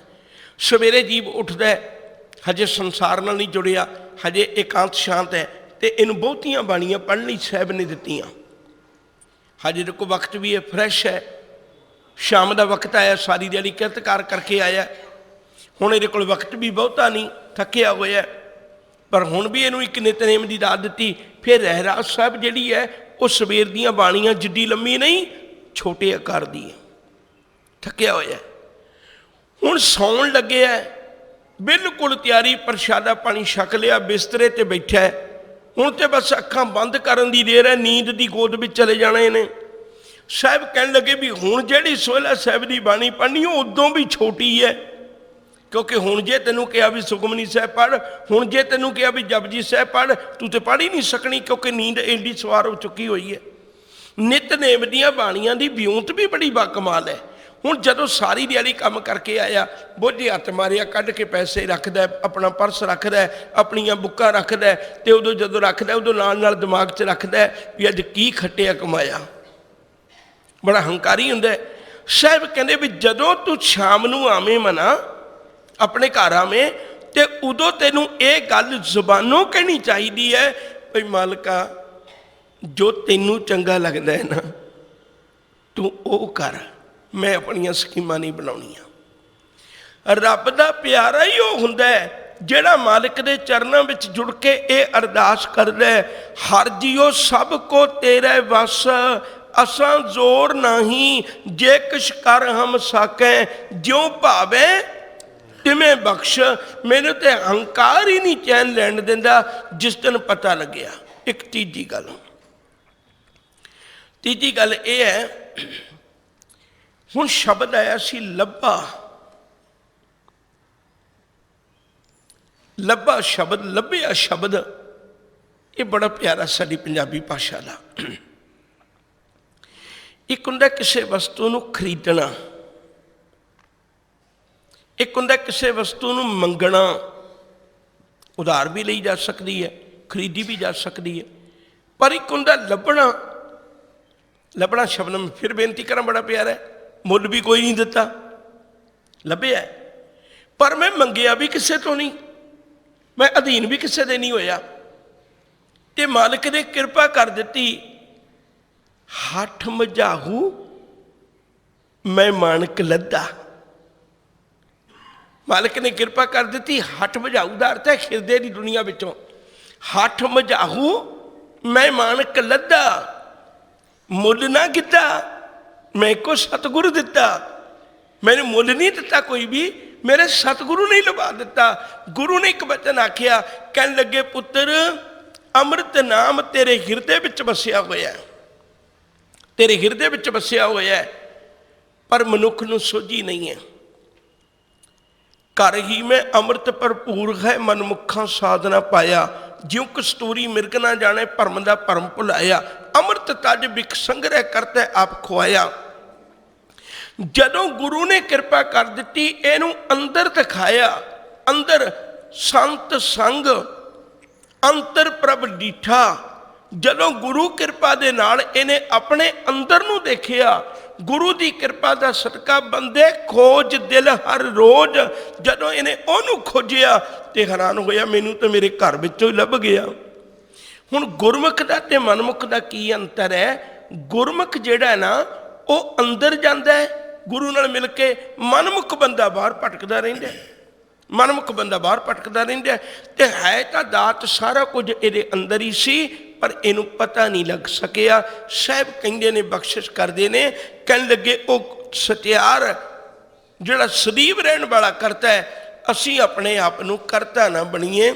ਭਾਈ ਨੰਦ ਲਾਲ ਸਿੰਘ ਜੀ ਦਾ ਇੱਕ ਬਚਨ ਬੜਾ ਪਿਆਰਾ ਹੈ, ਕਹਿੰਦੇ ਉਹ ਮਨਾ ਲੱਗਦੀ ਵਾ ਮਾਲਕ ਦਾ ਨੌਕਰ ਬਣੀ, ਕਿਉਂਕਿ ਨੌਕਰਾਂ ਦੀਆਂ ਮੰਡੀਆਂ ਲੱਗਦੀਆਂ ਨੇ, ਮਾਲਕਾਂ ਦੀਆਂ ਕਦੇ ਮੰਡੀਆਂ ਨਹੀਂ ਲੱਗਦੀਆਂ। ਕਦੇ ਨੌਕਰ ਮਾਲਕਾਂ ਨੂੰ ਖਰੀਦਣ ਨਹੀਂ ਜਾਂਦੇ, ਮਾਲਕ ਹੀ ਨੌਕਰਾਂ ਨੂੰ ਖਰੀਦਣ ਜਾਂਦੇ ਨੇ। ਤੂੰ ਨੌਕਰ ਬਣੀ, ਤੇਰਾ ਮਾਲਕ ਕਦੇ ਨਾ ਕਦੇ ਤੈਨੂੰ ਖਰੀਦ ਲੈ ਜਾਏਗਾ। ਜੇ ਤੂੰ ਮਾਲਕ ਬਣ ਕੇ ਬੈਠ ਗਿਆ, ਤੈਨੂੰ ਕਿਹਨੇ ਖਰੀਦਣਾ ਫਿਰ ਕਮਲਿਆ। ਆਪਣੇ ਲੱਗਦੀ ਵਾ ਜੀਵਨ ਦੇ ਅੰਦਰ ਸੇਵਕ ਬਣ, ਤਾਂ ਕਿ ਤੇਰੇ ਮਾਲਕ ਦੀ ਤੈਨੂੰ ਪਹਿਚਾਨ ਹੋ ਸਕੇ, ਮਾਲਕ ਨਾਲ ਜੁੜ ਜਾਵੇਂ ਜੀ। ਤੂੰ ਦਰਿਆਓ ਸਭ ਤੁਝ ਹੀ ਮਾਹੇ, ਤੁਝ ਬਿਨ ਦੂਜਾ ਕੋਈ ਨਾਹੀ। ਜੀ ਜੰਤ ਸਭ ਤੇਰਾ ਖੇਲ, ਵਿਜੋਗ ਮਿਲ ਵਿਛੁੜਿਆ ਸੰਜੋਗੀ ਮੇਲ। ਤੂੰ ਦਰਿਆਓ, ਇੱਕ ਤਾਂ ਇਹਦਾ ਉਚਾਰਨ ਠੀਕ ਕਰੀਏ, ਦਰਿਆਓ ਨਹੀਂ ਹੈ। ਜੇ ਤੇ ਰਾਰੇ ਨੂੰ ਹੁੰਦੀ ਸਿਹਾਰੀ, ਫਿਰ ਬੁਣ ਸੀ ਦਰਿਆਓ। ਰਾਰੇ ਨੂੰ ਹੈ ਬਿਹਾਰੀ, ਇਹ ਪੂਰੀ ਈ ਦੀ ਆਵਾਜ਼ ਵਾਂਗੂ ਬੋਲੀ ਜਾਏਗੀ, ਦਰਿਆਓ। ਦਰਿਆਓ ਤੇ ਦਰਿਆਓ ਦੇ ਉਚਾਰਨ ਵਿੱਚ ਫਰਕ ਹੈ ਜੀ। ਹਜ਼ੂਰ ਕਹਿੰਦੇ ਨੇ, ਤੂੰ ਦਰਿਆਓ ਸਭ ਤੁਝ ਹੀ ਮਾਹੇ। ਹੇ ਪ੍ਰਭੂ, ਤੂੰ ਜ਼ਿੰਦਗੀ ਦਾ ਇੱਕ ਦਰਿਆ ਹੈ, ਸਾਰੇ ਜੀਵ ਤੇਰੇ ਵਿੱਚ ਹੀ ਹਨ, ਲਹਿਰਾਂ ਨੇ ਤੇਰੀਆਂ। ਹੁਣ ਜਿਹੜੀ ਲਹਿਰ ਇਹ ਯਤਨ ਕਰੇ ਕਿ ਮੈਂ ਇਸ ਦਰਿਆ ਤੋਂ ਪਾਸੇ ਹੋ ਜਾਵਾਂ, ਉਹ ਮੁੜ ਕੇ ਹੁਲਾਰੇ ਨਹੀਂ ਲੈ ਸਕਦੀ। ਲਹਿਰਾਂ ਹੁਲਾਰੇ ਲੈਂਦੀਆਂ ਨੇ, ਪਰ ਜਿਹੜੀ ਲਹਿਰ ਜ਼ਿਆਦਾ ਛਾਲ ਮਾਰ ਕੇ ਸਮੁੰਦਰ ਤੋਂ ਹੀ ਪਾਸੇ ਹੋ ਜਾਏ, ਛੱਪੜ ਤੇ ਬਣ ਸਕਦੀ ਹੈ, ਗੰਦਗੀ ਤੇ ਉਹਦੇ 'ਚ ਇਕੱਠੀ ਹੋ ਸਕਦੀ ਹੈ, ਪਰ ਉਹ 'ਚ ਹੁਲਾਰਾ ਨਹੀਂ ਮੁੜ ਕੇ ਆਉਂਦਾ ਹੈਗਾ। ਜਿਹੜੇ ਇਹ ਸਮਝ ਗਏ ਉਹ ਕਦੇ ਵੀ ਰੱਬ ਤੋਂ ਵੱਖ ਹੋਣਾ ਨਹੀਂ ਚਾਹੁੰਦੇ। ਉਹਨਾਂ ਨੂੰ ਇਹ ਗੱਲ ਸਮਝ ਆ ਜਾਂਦੀ ਹੈ ਕਿ ਮੇਰੇ ਜੀਵਨ ਦਾ ਹਰੇਕ ਆਨੰਦ ਹੈ ਹੀ ਇਸ ਕਰਕੇ ਕਿ ਮੈਂ ਦਰਿਆ ਦੇ ਵਿੱਚ ਹਾਂ, ਮੈਂ ਰੱਬ ਦੇ ਨਾਲ ਲੱਗਾ ਹੋਇਆ। ਜਿਸ ਵੇਲੇ ਰੱਬ ਤੋਂ ਵਿਛੜਿਆ ਜੀਵਨ ਦੇ ਵਿੱਚ ਦੁੱਖ ਹੋਣਗੇ। ਇਸ ਕਰਕੇ ਅਸੀਂ ਰੋਜ਼ ਪੜ੍ਹਦੇ ਹਾਂ, ਇੱਕ ਸ਼ਬਦ ਵਿੱਚ ਇੱਕ ਵਾਰੀ ਸਤਿਗੁਰ ਜੀ ਕਹਿ ਦੇਣ, 2 ਵਾਰੀ ਸਤਿਗੁਰ ਜੀ ਕਹਿ ਦੇਣ, 3 ਵਾਰੀ ਸਤਿਗੁਰ ਜੀ ਕਹਿ ਦੇਣ, 4 ਵਾਰੀ ਸਤਿਗੁਰ ਜੀ ਨੇ ਇੱਕੋ ਗੱਲ ਦੁਹਰਾਈ। ਰੋਜ਼ ਅਸੀਂ ਪੜ੍ਹਦੇ ਹਾਂ, ਸਮਾਪਤੀ ਨਹੀਂ ਹੁੰਦੀ ਉਦੋਂ ਤੱਕ। ਆਨੰਦ ਸਾਹਿਬ ਜੀ ਦਾ ਦੂਜਾ ਸ਼ਬਦ ਜਿਹੜਾ ਹੈ ਨਾ, ਉਹਦੇ ਵਿੱਚ 4 ਵਾਰੀ ਮਾਲਕ ਨੇ ਇੱਕੋ ਗੱਲ ਕਹੀ ਹੈ, ਏ ਮਨ ਮੇਰਿਆ ਤੂੰ ਸਦਾ ਰਹੋ ਹਰ ਨਾਲੇ, ਟੁੱਟੀ ਨਾ ਉਸ ਤੋਂ, ਉਹਦੇ ਨਾਲ ਹੀ ਰਹਿ। ਗੱਲ ਫਿਰ ਦੁਹਰਾਈ, ਹਰ ਨਾਲ ਰਹੋ ਤੂੰ ਮਨ ਮੇਰੇ, ਦੁੱਖ ਸਭ ਵਿਸਾਰਨਾ, ਤੇਰੀ ਜ਼ਿੰਦਗੀ ਦੇ ਸਾਰੇ ਦੁੱਖ ਖਤਮ ਹੋ ਜਾਣਗੇ। ਅੰਗੀਕਾਰ ਉਹ ਕਰੇ ਤੇਰਾ, ਕਾਰਜ ਸਭ ਸਵਾਰਨਾ। ਤੇ ਜੇ ਅਸੀਂ ਛਾਲ ਮਾਰ ਕੇ ਪਹਿਲੇ ਪਾਸੇ ਹੋ ਜਾਵਾਂਗੇ, ਫਿਰ ਅੰਗੀਕਾਰ ਤੇ ਆਪ ਹੀ ਅਸੀਂ ਆਪਣਾ ਭੰਗ ਕਰ ਲਿਆ। ਸਭਨਾ ਗੱਲਾਂ ਸਮਰੱਥ ਸੁਆਮੀ, ਸੋ ਕਿਉਂ ਮਨੋ ਵਿਸਾਰੇ। ਤੀਜੀ ਵਾਰੀ ਫਿਰ ਗੱਲ ਕਹਿ ਦਿੱਤੀ, ਤੂੰ ਮਨ ਤੋਂ ਕਿਉਂ ਉਹਨੂੰ ਵਿਸਾਰਦਾ ਹੈ। ਚੌਥੀ ਵਾਰੀ ਫਿਰ ਕਹਿ ਨਾਨਕ ਮਨ ਮੇਰੇ, ਤੂੰ ਸਦਾ ਰਹੋ ਹਰ ਨਾਲੇ। ਹੁਣ ਗੁਰੂ ਅਮਰਦਾਸ ਜੀ ਕਹਿ ਰਹੇ ਨੇ ਇੱਕ ਗੱਲ ਨੂੰ 4 ਵਾਰੀ, ਕਿਉਂਕਿ ਜਿਹੜਾ ਫੁੱਲ ਟਹਿਣੀ ਨਾਲ ਟੁੱਟਿਆ ਉਹਦੇ ਵਿੱਚੋਂ ਖੁਸ਼ਬੂ ਵੀ ਗਈ, ਉਹਦੇ ਵਿੱਚੋਂ ਖੇੜਾ ਵੀ ਗਿਆ। ਜਿਹੜੀ ਪਤੰਗ ਉਡਾਣ ਵਾਲੇ ਦੇ ਨਾਲੋਂ ਆਪਣਾ ਸੰਬੰਧ ਤੋੜ ਲੈਂਦੀ ਹੈ, ਉਹਦੇ ਜੀਵਨ ਦਾ ਹੁਲਾਰਾ, ਉਹਦੇ ਜੀਵਨ ਦਾ ਲਹਿਰਾਉਣਾ, ਉਹਦਾ ਮਾਣ ਦੇ ਨਾਲ ਅਸਮਾਨ ਤੇ ਸਿਰ ਚੁੱਕ ਕੇ ਇੱਜ਼ਤ ਦੇ ਨਾਲ ਵਿਚਰਨਾ ਖਤਮ ਹੋ ਜਾਂਦਾ ਹੈ। ਜਿਹੜੀ ਟਹਿਣੀ ਦਰਖਤ ਦੇ ਨਾਲ ਟੁੱਟ ਜਾਏ, ਉਹ ਤੋਂ ਪੱਤੇ ਫੁੱਲ ਫਲ ਕੁਛ ਵੀ ਨਹੀਂ ਆਉਂਦੇ। ਜਿਹੜੀ ਬੱਤੀ ਤੇਲ ਦੇ ਨਾਲੋਂ ਆਪਣਾ ਸੰਬੰਧ ਤੋੜ ਲਵੇ, ਉਹ ਆਪਣੇ ਆਪ ਨੂੰ ਸਾੜਨਾ ਸ਼ੁਰੂ ਕਰ ਦਿੰਦੀ ਹੈ। ਜਿਨ੍ਹਾਂ ਨੂੰ ਇਹ ਗੱਲ ਸਮਝ ਆ ਜਾਂਦੀ ਹੈ ਨਾ ਵੀ ਸਾਡਾ ਪ੍ਰਕਾਸ਼ ਸਾਡਾ ਨਹੀਂ, ਰੱਬ ਦਾ ਦਿੱਤਾ ਹੈ।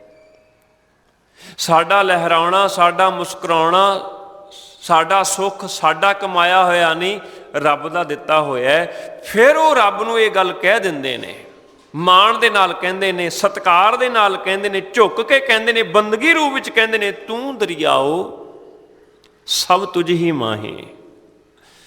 ਤੂੰ ਜ਼ਿੰਦਗੀ ਦਾ ਦਰਿਆ ਹੈ ਤੇ ਸਾਰੇ ਜੀਵ ਤੇਰੇ ਵਿੱਚ, ਤੇਰੀਆਂ ਲਹਿਰਾਂ ਹੀ ਨੇ। ਲਹਿਰਾਂ ਕਰਕੇ ਦਰਿਆ ਨਹੀਂ ਹੈ, ਦਰਿਆ ਕਰਕੇ ਲਹਿਰਾਂ ਨੇ। ਅਸੀਂ ਦਰਿਆ ਬਣਨ ਦੀ ਕੋਸ਼ਿਸ਼ ਕਿਉਂ ਕਰੀਏ? ਕਈ ਕਰਦੇ ਫਿਰਦੇ ਨੇ ਨਾ। ਕਈਆਂ ਨੇ ਆਪਣੇ ਆਪ ਨੂੰ ਭਗਵਾਨ ਕਹਾਇਆ, ਕਈਆਂ ਨੇ ਆਪਣੇ ਆਪ ਨੂੰ ਰੱਬ ਦਾ ਪੁੱਤਰ ਖਵਾਇਆ। ਸਾਰਿਆਂ ਨੂੰ ਰੱਬ ਦਾ ਪੁੱਤਰ ਨਹੀਂ ਸਮਝ ਸਕੇ।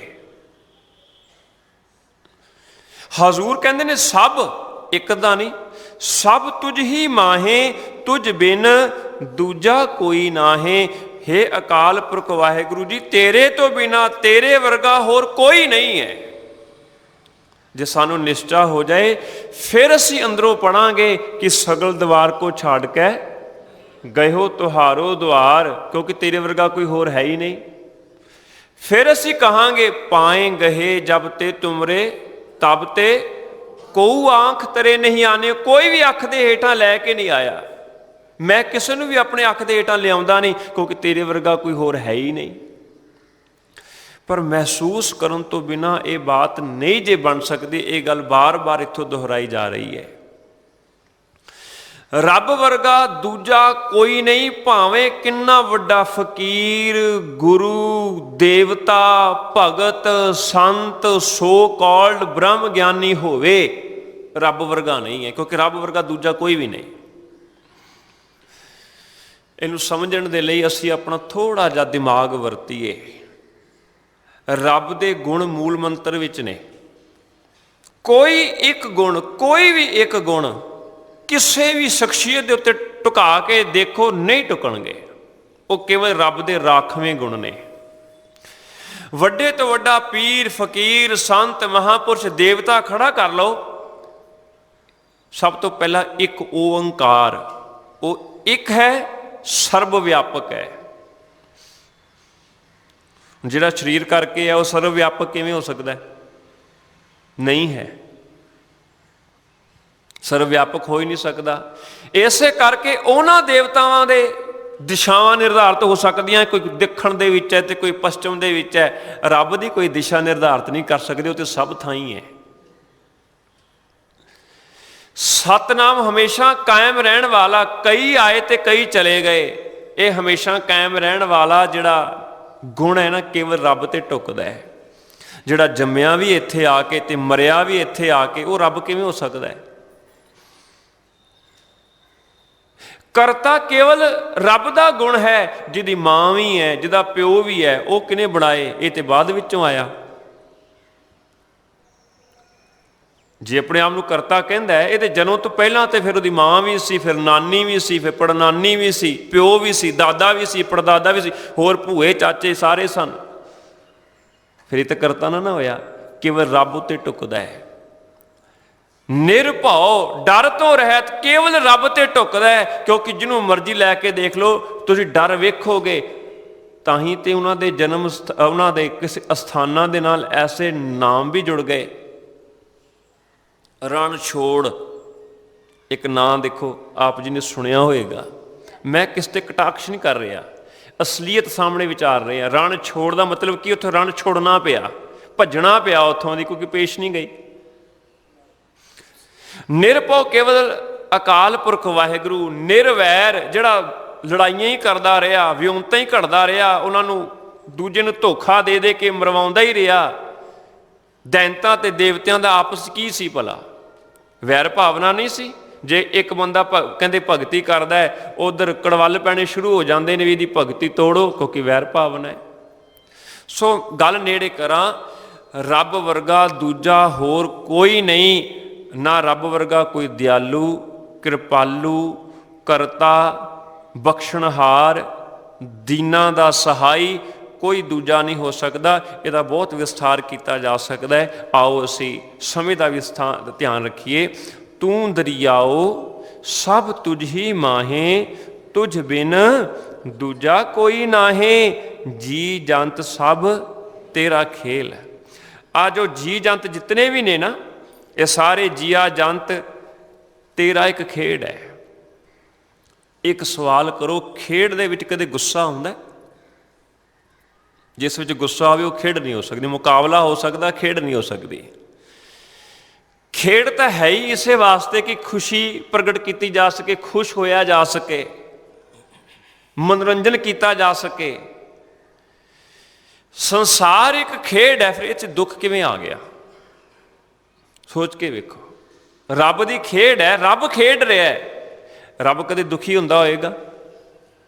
ਨਹੀਂ, ਕਿਉਂਕਿ ਉਹਦੀ ਖੇਡ ਹੈ। ਇਹਦਾ ਮਤਲਬ ਜੋ ਕੁਝ ਹੋ ਰਿਹਾ ਸਭ ਠੀਕ ਹੋ ਰਿਹਾ ਫਿਰ, ਕਿਉਂਕਿ ਉਹ ਤਾਂ ਖੇਡਦਾ ਪਿਆ। ਬੱਚੇ ਨੇ ਘਰ ਬਣਾਇਆ, ਬੜਾ ਖੁਸ਼ੀ ਖੁਸ਼ੀ ਸਮੁੰਦਰ ਦੇ ਕਿਨਾਰੇ ਜਾ ਕੇ, ਔਰ ਜੇ ਕੁਝ ਪਰਾਂ ਹੋ ਇੱਧਰ ਨਾ ਹੀ ਟੁੱਟ ਜਾਏਗਾ। ਉਹਨੇ ਧਿਆਨ ਵੀ ਰੱਖਿਆ ਕਿੰਨੇ ਘੰਟੇ। ਜਦੋਂ ਚੱਲਣ ਲੱਗਿਆ ਨਾ, ਲੱਤ ਮਾਰੀ, ਆਪ ਹੀ ਉਸੇ ਘਰ ਦੇ ਉੱਤੇ ਘਰ ਢਾਹ ਦਿੱਤਾ। ਜਿਸ ਵੇਲੇ ਬਣਾ ਰਿਹਾ ਸੀ ਉਸ ਵੇਲੇ ਵੀ ਖੁਸ਼ ਸੀਗਾ, ਜਿਸ ਵੇਲੇ ਲੱਤ ਮਾਰੀ ਉਸ ਵੇਲੇ ਵੀ ਬੜਾ ਖੁਸ਼ ਹੈ, ਕਿਉਂਕਿ ਖੇਡ ਹੈ। ਖੇਡ ਵਿੱਚ ਕੋਈ ਦੁੱਖ ਨਹੀਂ। ਹਜ਼ੂਰ ਕਹਿੰਦੇ ਸਾਰੇ ਜੀ ਜੰਤ ਤੇਰਾ ਇੱਕ ਖੇਲ ਹੈ, ਤੂੰ ਖੇਡ ਰਿਹਾ ਹੈ। ਜਿਹੜਾ ਬੰਦਾ ਇਸ ਖੇਡ ਨੂੰ ਸਮਝ ਜਾਏਗਾ, ਉਹਦੇ ਜੀਵਨ ਵਿੱਚੋਂ ਸੋਗ ਖਤਮ ਹੋ ਜਾਏਗਾ ਔਰ ਸਮਝ ਆਏਗਾ ਕਿ ਸਭ ਕੁਝ ਕਰਨ ਵਾਲਾ ਅਕਾਲ ਪੁਰਖ ਵਾਹਿਗੁਰੂ ਹੈ। ਜੀ ਜੰਤ ਸਭ ਤੇਰਾ ਖੇਲ, ਵਿਜੋਗ ਮਿਲ ਵਿਛੜਿਆ ਸੰਜੋਗੀ ਮੇਲ। ਇਹ ਬਹੁਤ ਕੀਮਤੀ ਬਾਤ ਹੈ। ਦੋ ਗੱਲਾਂ ਨੇ, ਵਿਜੋਗ ਤੇ ਸੰਜੋਗ। ਵਿਜੋਗ ਮੈਨੇ ਵਿਛੋੜੇ ਦਾ ਲੇਖ, ਸੰਜੋਗ ਮੈਨੇ ਮਿਲਾਪ ਦਾ ਲੇਖ। ਜਿਨ੍ਹਾਂ ਦੇ ਮੱਥੇ ਉੱਤੇ ਵਿਛੋੜੇ ਦਾ ਲੇਖ ਹੈ, ਭਾਵ ਜਿਨ੍ਹਾਂ ਉੱਤੇ ਕਿਰਪਾ ਨਹੀਂ ਹੋਈ। ਇੱਕ ਹੁੰਦਾ ਸ਼ਾਬਦਿਕ ਅਰਥ, ਇੱਕ ਹੁੰਦਾ ਭਾਵ ਅਰਥ। ਭਾਵ ਜਿਨ੍ਹਾਂ ਉੱਤੇ ਕਿਰਪਾ ਨਹੀਂ ਹੋਈ, ਉਹਨਾਂ ਨੂੰ ਮਨੁੱਖਾ ਜਨਮ ਤੇ ਮਿਲ ਗਿਆ, ਕਿਉਂਕਿ ਸ਼ਬਦ ਹੈ ਮਿਲ ਵਿਛੜਿਆ। ਕੀ ਮਿਲਿਆ? ਆ ਮਨੁੱਖਾ ਸਰੀਰ। ਇਹਦੀ ਇੱਕ ਖਾਸੀਅਤ ਹੈ ਕਿ ਭਈ ਪ੍ਰਾਪਤ ਮਾਨਕ ਦੇਹੁਰੀਆ ਗੋਬਿੰਦ ਮਿਲਣ ਕੀ, ਇਹ ਤੇਰੀ ਬਰੀਆ ਅੱਗੇ ਪੜ੍ਹਨਾ ਸੀ ਜਾ ਕੇ। ਇਹਨੂੰ ਅਮੋਲਕ ਦਾਤ ਮਿਲ ਗਈ, ਪਰ ਇਹ ਮਿਲ ਕੇ ਵੀ ਵਿਛੜਿਆ ਰਿਹਾ। ਇਹ ਮਿਲ ਕੇ ਵੀ ਰੱਬ ਦੇ ਘਰ ਕਦੇ ਗਿਆ ਕੋਈ ਨਹੀਂ, ਇਹ ਰੱਬ ਤੋਂ ਵਿਛੜੇ ਰਹੇ।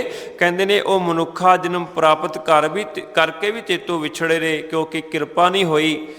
ਪਰ ਜਿਨ੍ਹਾਂ ਉੱਤੇ ਸੰਜੋਗਾਂ ਦੇ ਲੇਖ ਸਨ, ਭਾਵ ਜਿਨ੍ਹਾਂ ਉੱਤੇ ਕਿਰਪਾ ਹੋਈ, ਕੀ ਹੋਇਆ?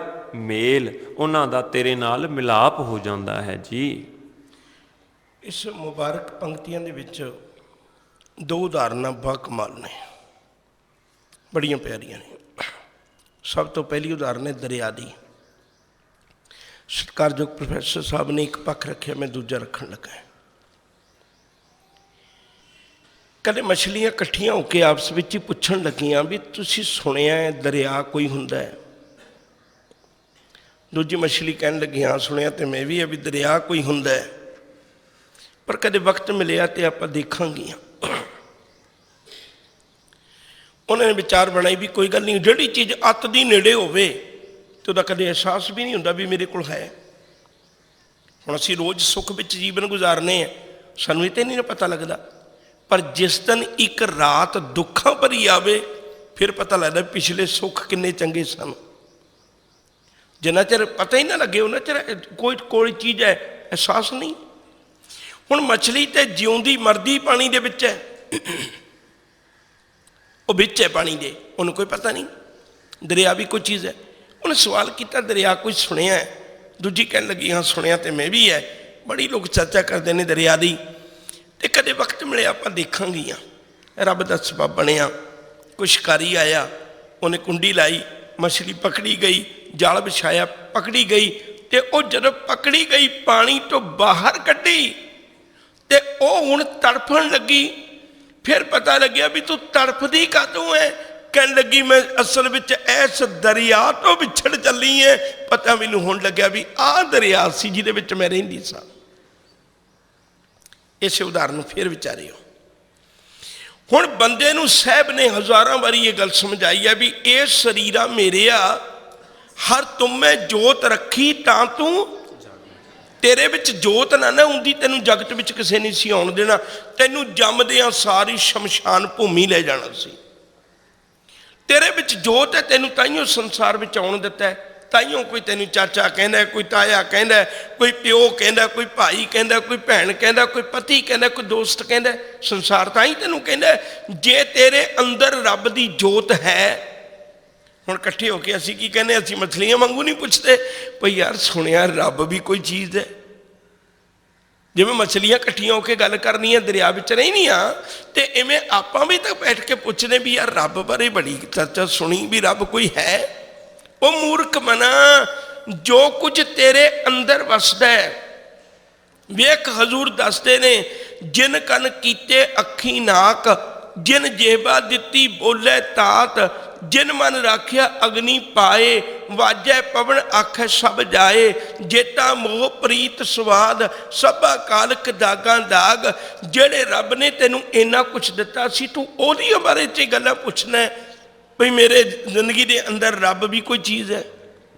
ਜਿਵੇਂ ਮਛਲੀ ਨੂੰ ਵਿਛੋੜਾ ਪਏ ਤੋਂ ਦਰਿਆ ਦਾ ਅਹਿਸਾਸ ਹੋਇਆ, ਇਸੇ ਤਰ੍ਹਾਂ ਜਦੋਂ ਰੱਬ ਇਸ ਸਰੀਰ ਵਿੱਚੋਂ ਜੋਤ ਚੁੱਕਣ ਆਉਂਦਾ ਹੈ ਨਾ, ਕਿਉਂਕਿ ਉਹਨੇ ਤਾਂ ਜੋਤ ਹੀ ਲੈ ਕੇ ਜਾਣੀ, ਹੋਰ ਕੁਝ ਨਹੀਂ ਲੈ ਕੇ ਜਾਂਦਾ। ਸਰੀਰ ਤੇ ਇੱਥੇ ਹੀ ਰਹਿ ਜਾਂਦਾ ਵੀ ਲੈ ਜੇ ਤੈਨੂੰ ਬਹੁਤਾ ਮਾਣ ਹੈ ਸਰੀਰ ਦੇ ਉੱਤੇ, ਤੈਨੂੰ ਬਹੁਤਾ ਮਾਣ ਹੈ ਡਾਕਟਰਾਂ ਦੇ ਉੱਤੇ, ਲੈ ਮੈਂ ਸਰੀਰ ਛੱਡ ਚੱਲਿਆ, ਆਪਣੀ ਜੋਤ ਲੈ ਕੇ ਚੱਲਿਆ, ਬਸ ਇਹਨੂੰ ਕਰਵਾ ਨਹੀਂ ਜੇ ਤੂੰ ਕੁਛ ਕਰਵਾ ਸਕਣਾ।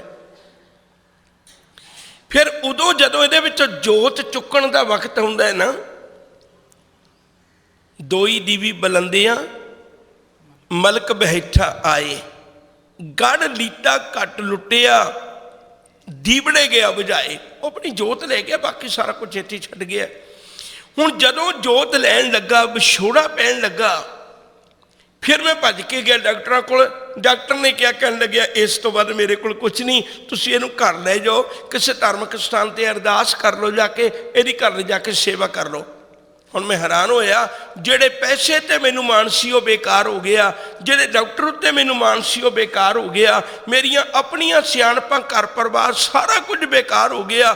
ਹੁਣ ਗੁਰਦੁਆਰਾ ਸਾਹਿਬ ਆ ਕੇ ਕਹਿੰਦਾ ਵੀ ਭਾਈ ਸਾਹਿਬ ਪਾਠ ਰੱਖੋ। ਉਹ ਕਹਿੰਦਾ ਅੱਜ ਵੇਲ ਨਹੀਂ, ਕਹਿੰਦਾ ਅੱਜ ਹੀ ਰੱਖੋ, ਅੱਜ ਹੀ ਰੱਖੋ। ਸਾਡਾ ਫਲਾਣਾ ਬੰਦਾ ਬੜਾ ਸਖਤ ਬਿਮਾਰ ਹੋਇਆ ਪਿਆ, ਕਿਉਂਕਿ ਹੁਣ ਜੋਤ ਚੁੱਕੀ ਤੇ ਗੁਰੂ ਅੱਜ ਨਜ਼ਰ ਆਇਆ।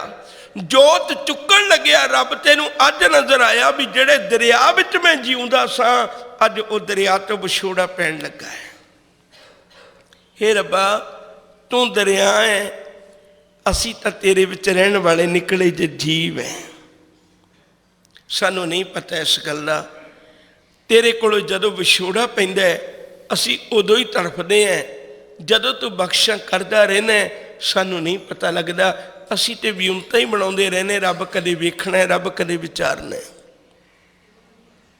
ਦੂਜੀ ਉਦਾਹਰਨ ਬੜੀ ਪਿਆਰੀ ਹੈ, ਜੀ ਜੰਤ ਸਭ ਤੇਰਾ ਖੇਲ। ਇਸ ਗੱਲ ਨੂੰ ਥੋੜਾ ਜਿਹਾ ਵਿਚਾਰਿਓ। ਤੁਸੀਂ ਜ਼ਿੰਦਗੀ 'ਚ ਕਦੇ ਵੀ ਆਪਸ ਵਿੱਚ ਹੀ, ਅਮੀਰਾਂ ਦੇ ਘਰ ਤੇ ਬਹੁਤ ਹੁੰਦੇ ਨੇ, ਤੁਸੀਂ ਜ਼ਿੰਦਗੀ 'ਚ ਕਦੇ ਵੀ ਆਪਸ ਵਿੱਚ ਹੀ ਖਿਡੌਣਿਆਂ ਨੂੰ ਖੇਡਦਿਆਂ ਨਹੀਂ ਵੇਖਿਆ ਹੋਵੇਗਾ। ਖਿਡੌਣਿਆਂ ਨੂੰ ਖਿਡਾਉਣ ਵਾਲਾ ਕੋਈ ਜਿਉਂਦਾ ਚਾਹੀਦਾ ਹੈ। ਬੱਚਾ ਹੈ ਤੇ ਤੁਸੀਂ ਕਈ ਵਾਰੀ ਕਹੋਗੇ ਭਈ ਇਹ ਫਲਾਣੇ ਬੱਚੇ ਦੇ ਖਿਡੌਣੇ ਨੇ, ਮੇਰੇ ਖਿਡੌਣੇ ਨੇ, ਤੁਹਾਡੇ ਖਿਡੌਣੇ ਨੇ, ਪਰ ਕਦੇ ਖਿਡੌਣਿਆਂ ਨੂੰ ਨਹੀਂ ਕਹੋਗੇ ਭਈ ਆਹ ਖਿਡੌਣਾ ਫਲਾਣੇ ਦਾ ਖਿਡੌਣਾ ਹੈ, ਇਹ ਖਿਡੌਣਾ ਇਸ ਦੂਜੇ ਖਿਡੌਣੇ ਦਾ ਹੈ। ਨਹੀਂ, ਖਿਡੌਣੇ ਨੂੰ ਕਿਸੇ ਜਿਉਂਦੇ ਨਾਲ ਜੋੜੋਗੇ, ਇਵੇਂ ਨਹੀਂ ਹੋ ਸਕਦਾ। ਸਾਹਿਬ ਕਹਿੰਦੇ ਵੀ ਰੱਬਾ, ਅਸੀਂ ਤਾਂ ਤੇਰੇ ਖਿਡੌਣੇ ਤੋਂ ਖੇਡ ਬਣਾਈ ਹੋਈ ਹੈ, ਅਸਲ ਜਿਉਂਦਾ ਤੇ ਤੂੰ ਹੈ ਨਾ। ਮੈਂ ਫਿਰ ਇੱਕ ਬੇਨਤੀ ਕਰਾਂ, ਰੱਬ ਨਾ ਕਰੇ ਐਸਾ, ਮੇਰੀ ਅਰਦਾਸ ਹੀ ਹੈ, ਹੋਣਾ ਤੇ ਸਾਰਾ ਕੁਝ ਉਹਦੇ ਨਾਲ ਹੀ ਹੈ, ਹੁਕਮ ਨਾਲ ਹੀ ਹੈ। ਜਿਨ੍ਹਾਂ ਦੇ ਘਰ ਵਿੱਚੋਂ ਬੱਚਾ ਕੋਈ ਚੜ੍ਹਾਈ ਕਰ ਜਾਏ ਤੇ ਖਿਆਲ ਕਰਿਓ, ਉਹ ਲੋਕ ਖਿਡੌਣਿਆਂ ਨੂੰ ਸਾਂਭ ਕੇ ਰੱਖ ਦਿੰਦੇ ਨੇ। ਖੇਡਣ ਵਾਲਾ ਤੁਰ ਗਿਆ, ਹੁਣ ਖਿਡੌਣਿਆਂ ਕੰਨਿਆਂ ਕੀ ਖੇਡਣਾ ਹੈ। ਉਹ ਮਨਾ ਇੱਕ ਚੇਤਾ ਰੱਖ, ਦੁਨੀਆ ਦੀ ਇੱਕ ਖੇਡ ਬਣਾਈ ਹੋਈ ਰੱਬ ਨੇ, ਪਰ ਇਹ ਖੇਡ ਜਿਹੜੀ ਜਿਉਂਦੀ ਹੈ ਨਾ, ਭਾਵੇਂ ਲੱਖਾਂ ਖਿਡੌਣੇ ਹੋਣ, ਲੱਖਾਂ ਖਿਡੌਣਿਆਂ ਦੇ ਕਰਕੇ ਖੇਡ ਜਿਉਂਦੀ ਨਹੀਂ ਹੈ। ਖੇਡ ਤਾਂ ਜਿਉਂਦੀ ਕਿਉਂਕਿ ਉਹਦੇ ਵਿੱਚ ਕੋਈ ਬੱਚਾ ਜਿਉਂਦਾ ਹੈ, ਜਿਹਦੇ ਕਾਰਨ ਉਹ ਖਿਡੌਣਿਆਂ ਨਾਲ ਖੇਡਦਾ ਹੈ। ਜਿਸ ਦਿਨ ਇਹਦੇ ਵਿੱਚੋਂ ਜਿਉਂਦਾ ਰੱਬ ਉੱਠ ਗਿਆ ਨਾ, ਉਸ ਦਿਨ ਇਹ ਖੇਡ ਖਤਮ ਹੋ ਜਾਣੀ ਹੈ। ਉਸ ਦਿਨ ਇੱਥੇ ਖੇਡਣ ਵਾਲਾ ਹੀ ਕੋਈ ਨਹੀਂ ਹੋਵੇਗਾ। ਇਸੇ ਲਈ ਕਬੀਰ ਸਾਹਿਬ ਨੇ ਇੱਕ ਬਚਨ ਬੜਾ ਪਿਆਰਾ ਆਖਿਆ। ਕਬੀਰ ਸਾਹਿਬ ਆਖਦੇ ਨੇ, ਕਹਿਣ ਲੱਗੇ ਦੋਏ ਦੋਏ ਲੋਚਨ ਪੇਖਾਂ, ਹਾਂ ਹਰ ਬਿਨ ਔਰ ਨਾ ਦੇਖਾਂ, ਨੈਣ ਰਹੇ ਰੰਗ ਲਾਈ, ਅਬ ਬੇਗਲ ਕਹਿਣ ਨਾ ਜਾਈ, ਹਮਾਰਾ ਭਰਮ ਗਿਆ ਪਉ ਭਾਗਾ, ਜਬ ਰਾਮ ਨਾਮ ਚਿਤ ਲਾਗਾ। ਮੇਰਾ ਕੀ ਭਰਮ ਖਤਮ ਹੋ ਗਿਆ, ਬਾਜੀਗਰ ਡੰਕ ਬਜਾਈ, ਸਭ ਖਲਕ ਤਮਾਸ਼ਾ ਆਈ, ਬਾਜੀਗਰ ਸਵਾਂਗ ਸਕੇਲਾ, ਆਪਣੇ ਰੰਗ ਰਵੇ ਅਕੇਲਾ। ਜਦੋਂ ਇਹਦੇ ਵਿੱਚੋਂ ਤੁਰ ਜਾਣਾ ਹੈ ਨਾ, ਖਿਡੌਣੇ ਜਿੰਨੇ ਮਰਜ਼ੀ ਵੀ ਹੋਣ, ਜਿੰਨੇ ਮਰਜ਼ੀ ਕੀਮਤੀ ਹੋਣ, ਖਿਡੌਣਿਆਂ ਦੇ ਆਸਰੇ ਖੇਡ ਖੜੀ ਨਹੀਂ ਰਹਿਣੀ। ਖੇਡ ਤੇ ਕਿਸੇ ਜਿਉਂਦੇ ਦੇ ਆਸਰੇ ਖੜੀ ਰਹਿਣੀ ਹੈ। ਸਾਹਿਬ ਕਹਿੰਦੇ ਨੇ, ਉਹ ਭਲਿਆ ਜਿਸ ਦਿਨ ਇਸ ਖੇਡ ਦੇ ਵਿੱਚੋਂ ਉਹ ਰੱਬ ਉੱਠ ਜਾਂਦਾ ਹੈ, ਇਹ ਜੀਵ ਕੁਛ ਵੀ ਨਹੀਂ ਖੇਡ ਸਕਦੇ। ਇਹ ਤੇ ਉਹਦੀ ਖੇਡ ਬਣਾਈ ਹੋਈ ਹੈ। ਤੇ ਫਿਰ ਜੇ ਤੈਨੂੰ ਰੱਬ ਨੇ ਕੋਈ ਪਾਠ ਦਿੱਤਾ, ਉਹ ਖਿਡਾ ਰਿਹਾ ਤੇ ਤੂੰ ਕਿੱਡਾ ਹੰਕਾਰੀ ਹੋ ਗਿਆ, ਤੂੰ ਖੇਡ ਨੂੰ ਖੇਡਣੀ ਉਹ ਢੰਗ ਨਾਲ ਲੱਗ ਪਿਆ। ਥੋੜੀ ਜਿਹੀ ਗੱਲ ਨੂੰ ਫਿਰ ਸਮਝੋ ਇੱਕ ਵਾਰੀ। ਸਮਾਂ ਜਦੋਂ ਝਾਤ ਮਾਰੀ ਦੀ ਹੋਣ ਲੱਗਦਾ ਪਤਾ ਨਹੀਂ ਸੂਈ ਚੁੱਕ ਕੇ ਅੱਗੇ ਕਰ ਦਿੱਤੀ ਹੈ। ਥੋੜਾ ਜਿਹਾ ਇਸ ਗੱਲ ਨੂੰ ਫਿਰ ਸਮਝਿਓ। ਸ਼ਬਦ ਵੀ ਅੱਜ ਦੋ ਵਿਚਾਰਨੇ ਨੇ। ਆਪਾਂ ਬੇਨਤੀ ਕਰਨ ਲੱਗਾ ਸਾਂ, ਜਦੋਂ ਕਦੇ ਆਪਾਂ ਝਾਤ ਮਾਰ ਕੇ ਦੇਖੀਏ ਨਾ, ਫਿਰ ਸਾਨੂੰ ਇਸ ਗੱਲ ਦੀ ਸਮਝ ਲੱਗੇਗੀ ਖਿਡੌਣਿਆਂ ਦੇ ਵਿੱਚ ਕੀ ਖੂਬੀ ਹੈ। ਜਿਹੜਾ ਬੱਚਾ ਖੇਡਦਾ ਹੈ ਨਾ, ਖਿਡੌਣੇ ਕਦੇ ਵੀ ਨਹੀਂ ਬੱਚੇ ਨੂੰ ਕਹਿੰਦੇ ਵੀ ਤੂੰ ਇਵੇਂ ਖੇਡ। ਬੱਚਾ ਖਿਡੌਣਿਆਂ ਦੇ ਕੋਲੋਂ ਖੇਡਦਾ ਹੈ, ਉਹ ਜਿਵੇਂ ਉਹਦੀ ਮਰਜ਼ੀ ਕਰਦੀ ਹੈ ਨਾ, ਉਵੇਂ ਖਿਡੌਣੇ ਦੇ ਨਾਲ ਚੱਲਦਾ ਹੈ। ਜਿਵੇਂ ਉਹਦੀ ਬੱਚੇ ਦੀ ਮਰਜ਼ੀ ਹੈ, ਖਿਡੌਣਿਆਂ ਦੀ ਮਰਜ਼ੀ ਬੱਚੇ ਤੇ ਨਹੀਂ ਚੱਲਦੀ, ਬੱਚੇ ਦੀ ਮਰਜ਼ੀ ਖਿਡੌਣਿਆਂ ਤੇ ਚੱਲਦੀ। ਜਿਹੜੀ ਗੱਲ ਮੈਂ ਕਹਿਣਾ ਚਾਹੁੰਦਾ ਸੌਖੀ ਹੋ ਜਾਏ। ਹੁਣ ਜੇ ਕੋਈ ਖਿਡੌਣੇ ਹੀ ਬੱਚੇ ਉੱਤੇ ਹੁਕਮ ਕਰਨ ਲੱਗ ਜਾਣ ਤੇ ਉਹ ਖੇਡ ਨਹੀਂ ਲੈਣੀ, ਉਹਨੇ ਬੰਦਿਸ਼ ਵਿੱਚ ਪੈ ਜਾਣਾ ਵੀ ਇਹ ਤੇ ਬੰਦਿਸ਼ ਹੈ, ਮੈਂ ਨਹੀਂ ਇਹ ਖੇਡ ਸਕਦਾ। ਕਿਉਂਕਿ ਖੇਡ ਕਹਿੰਦੀ ਹੈ ਵੀ ਤੂੰ ਇਵੇਂ ਜਿਉਂ। ਜੇ ਉਹ ਬੱਚਾ ਆਪਣੀ ਮਰਜ਼ੀ ਨਾਲ ਜਿਉਂਦਾ, ਖਿਡੌਣੇ ਉਹਦੇ ਉੱਤੇ ਆਨਸਰ ਨਹੀਂ ਕਰ, ਖਿਡੌਣੇ ਉਹਦੇ ਉੱਤੇ ਕੁਐਸਚਨ ਨਹੀਂ ਕਰਦੇ, ਖਿਡੌਣੇ ਉਹਨੂੰ ਆਪਣੀ ਮਰਜ਼ੀ ਨਹੀਂ ਦੱਸਦੇ, ਫਿਰ ਉਹ ਬੱਚਾ ਖੁਸ਼ ਹੈ। ਆਹ ਗੱਲ ਹੈ। ਹੁਣ ਆਪਣੇ ਜੀਵਨ ਵਿੱਚ ਵਿਚਾਰ ਕੇ ਦੇਖੀਏ, ਹੁਣ ਕਿੰਨਾ ਚੰਗਾ ਹੁੰਦਾ ਆਪਾਂ ਤਾਂ ਸੀ ਖਿਡੌਣੇ ਰੱਬ ਦੀ ਮਰਜ਼ੀ ਨਾਲ ਖੇਡਦੇ, ਫਿਰ ਤੇ ਬੜਾ ਆਨੰਦ ਰਹਿਣਾ ਸੀ, ਖੇਡ ਹੀ ਬੜੀ ਸੋਹਣੀ ਬਣ ਜਾਣੀ ਸੀ। ਪਰ ਅਸੀਂ ਖਿਡੌਣਿਆਂ ਨੇ ਕੀ ਕੀਤਾ? ਹਜ਼ੂਰ ਕੋਲੇ ਪੁੱਛੀਏ ਵੀ ਅਸੀਂ ਕੀ ਕੀਤਾ? ਮਾਥੇ ਤਿਲਕ, ਹੱਥ ਮਾਲਾ ਬਾਨਾ, ਲੋਗਨ ਰਾਮ। ਅਸੀਂ ਤੇ ਰੱਬ ਨੂੰ ਖਿਡੌਣਾ ਬਣਾ ਕੇ ਖੇਡਣ ਲੱਗ ਪਏ। ਖਿਡੌਣੇ ਵਿੱਚ ਕੀ ਹੁੰਦਾ ਜਿਹਦੇ ਉੱਤੇ ਮੇਰੀ ਮਰਜ਼ੀ ਚੱਲੇ? ਖਿਡੌਣਾ ਰੱਬ ਨੂੰ ਖਿਡੌਣਾ ਬਣਾ ਕੇ ਖੇਡਣ ਲੱਗ ਪਿਆ। ਉਹ ਰੱਬਾ, ਜੇ ਤੂੰ ਮੇਰੇ ਨਾਲ ਖੇਡਣਾ ਹੈ ਨਾ ਤਾਂ ਤੈਨੂੰ ਇਹ ਗੱਲਾਂ ਮੰਨਣੀਆਂ ਪੈਣੀਆਂ ਨੇ, ਮੇਰੀਆਂ ਇਹ ਸ਼ਰਤਾਂ ਪੂਰੀਆਂ ਕਰਨੀਆਂ ਪੈਣੀਆਂ ਨੇ, ਤੂੰ ਤਾਂ ਖੇਡ ਸਕਣਾ। ਅਸੀਂ ਤੇ ਮੱਥੇ ਤੇ ਤਿਲਕ ਲਾ ਲਿਆ ਤੇ ਧਰਮੀਆਂ ਵਾਲੇ ਬਾਣੇ ਪਾ ਲਏ, ਲੋਕਾਂ ਨੂੰ ਇੱਕ ਭੁਲੇਖਾ ਜਿਹਾ ਪਾ ਦਿੱਤਾ। ਅਸੀਂ ਤੇ ਰੱਬ ਨੂੰ ਖਿਡੌਣਾ ਸਮਝ ਲਿਆ। ਅੱਜ ਜਿਹੜੇ ਅੱਜ ਲੜਕੀਆਂ ਦੇ ਕਤਲ ਹੁੰਦੇ ਨੇ, ਇਹ ਉਹਨਾਂ ਲੋਕਾਂ ਦੇ ਕਾਰਨ ਹੁੰਦੇ ਨੇ ਜਿਨ੍ਹਾਂ ਨੇ ਰੱਬ ਨੂੰ ਖਿਡੌਣਾ ਸਮਝਿਆ ਹੋਇਆ। ਬੇਅੰਤ ਲੋਕ ਨੇ ਜਿਹੜੇ ਲੜਕੇ ਦੀ ਭਾਵਨਾ ਲੈ ਕੇ ਉਹਨਾਂ ਲੋਕਾਂ ਕੋਲ ਜਾਂਦੇ ਨੇ, ਤੇ ਉਹ ਲੋਕ ਅੱਗੇ ਉਹ ਕਹਿੰਦੇ ਨੇ ਵੀ ਤੁਹਾਡੇ ਘਰ ਲੜਕੀਆਂ ਨੇ, ਲੜਕਾ ਨਹੀਂ ਨਾ ਹੋਇਆ ਤੇ ਮੈਂ ਦਿੰਨਾ ਹੈ, ਮੈਂ ਦਿੰਦਾ ਲੜਕਾ ਤੁਹਾਨੂੰ, ਮੈਂ ਅਰਦਾਸ ਕਰਾਂਗਾ ਤੁਹਾਡੀ। ਜਿਨ੍ਹਾਂ ਦੇ ਘਰ ਲੜਕੇ ਨਹੀਂ ਹੋਏ, ਮਾਫ ਕਰਨਾ ਕਿੰਨਾ ਚੰਗਾ ਹੁੰਦਾ ਜੇ ਉਹ ਸ਼ੁਕਰ ਕਰਦੇ, ਰੱਬਾ ਤੂੰ ਸਾਡੇ ਘਰ ਵਿੱਚ ਉਹ ਚਿਰਾਗ ਜਗਾਇਆ ਜਿਹਨੇ ਕੁਝ ਦਿਨ ਸਾਡੇ ਘਰ ਜਗਣਾ ਤੇ ਕੁਝ ਦਿਨ ਕਿਸੇ ਦੂਜਿਆਂ ਦੇ ਵਿਹੜੇ ਨੂੰ ਰੁਸ਼ਨਾਉਣਾ। ਧੀਆਂ ਵਾਲਿਆਂ ਨੂੰ ਮਾਣ ਕਰਨਾ ਚਾਹੀਦਾ ਸੀ, ਪਰ ਹੋਇਆ ਕੀ? ਅਸੀਂ ਲੋਕਾਂ ਨੇ ਇੰਨੀ ਉਹਨਾਂ ਦੇ ਮਨਾਂ ਵਿੱਚ ਈਰਖਾ ਭਰ ਦਿੱਤੀ। ਉਹ ਲੋਕਾਂ ਨੇ ਸੋਚਿਆ ਵੀ ਲੜਕੀ ਦਾ ਕਤਲ ਉਹਦੇ ਜਨਮ ਤੋਂ ਪਹਿਲਾਂ ਹੀ ਕਰਵਾ ਦਿਆਂ।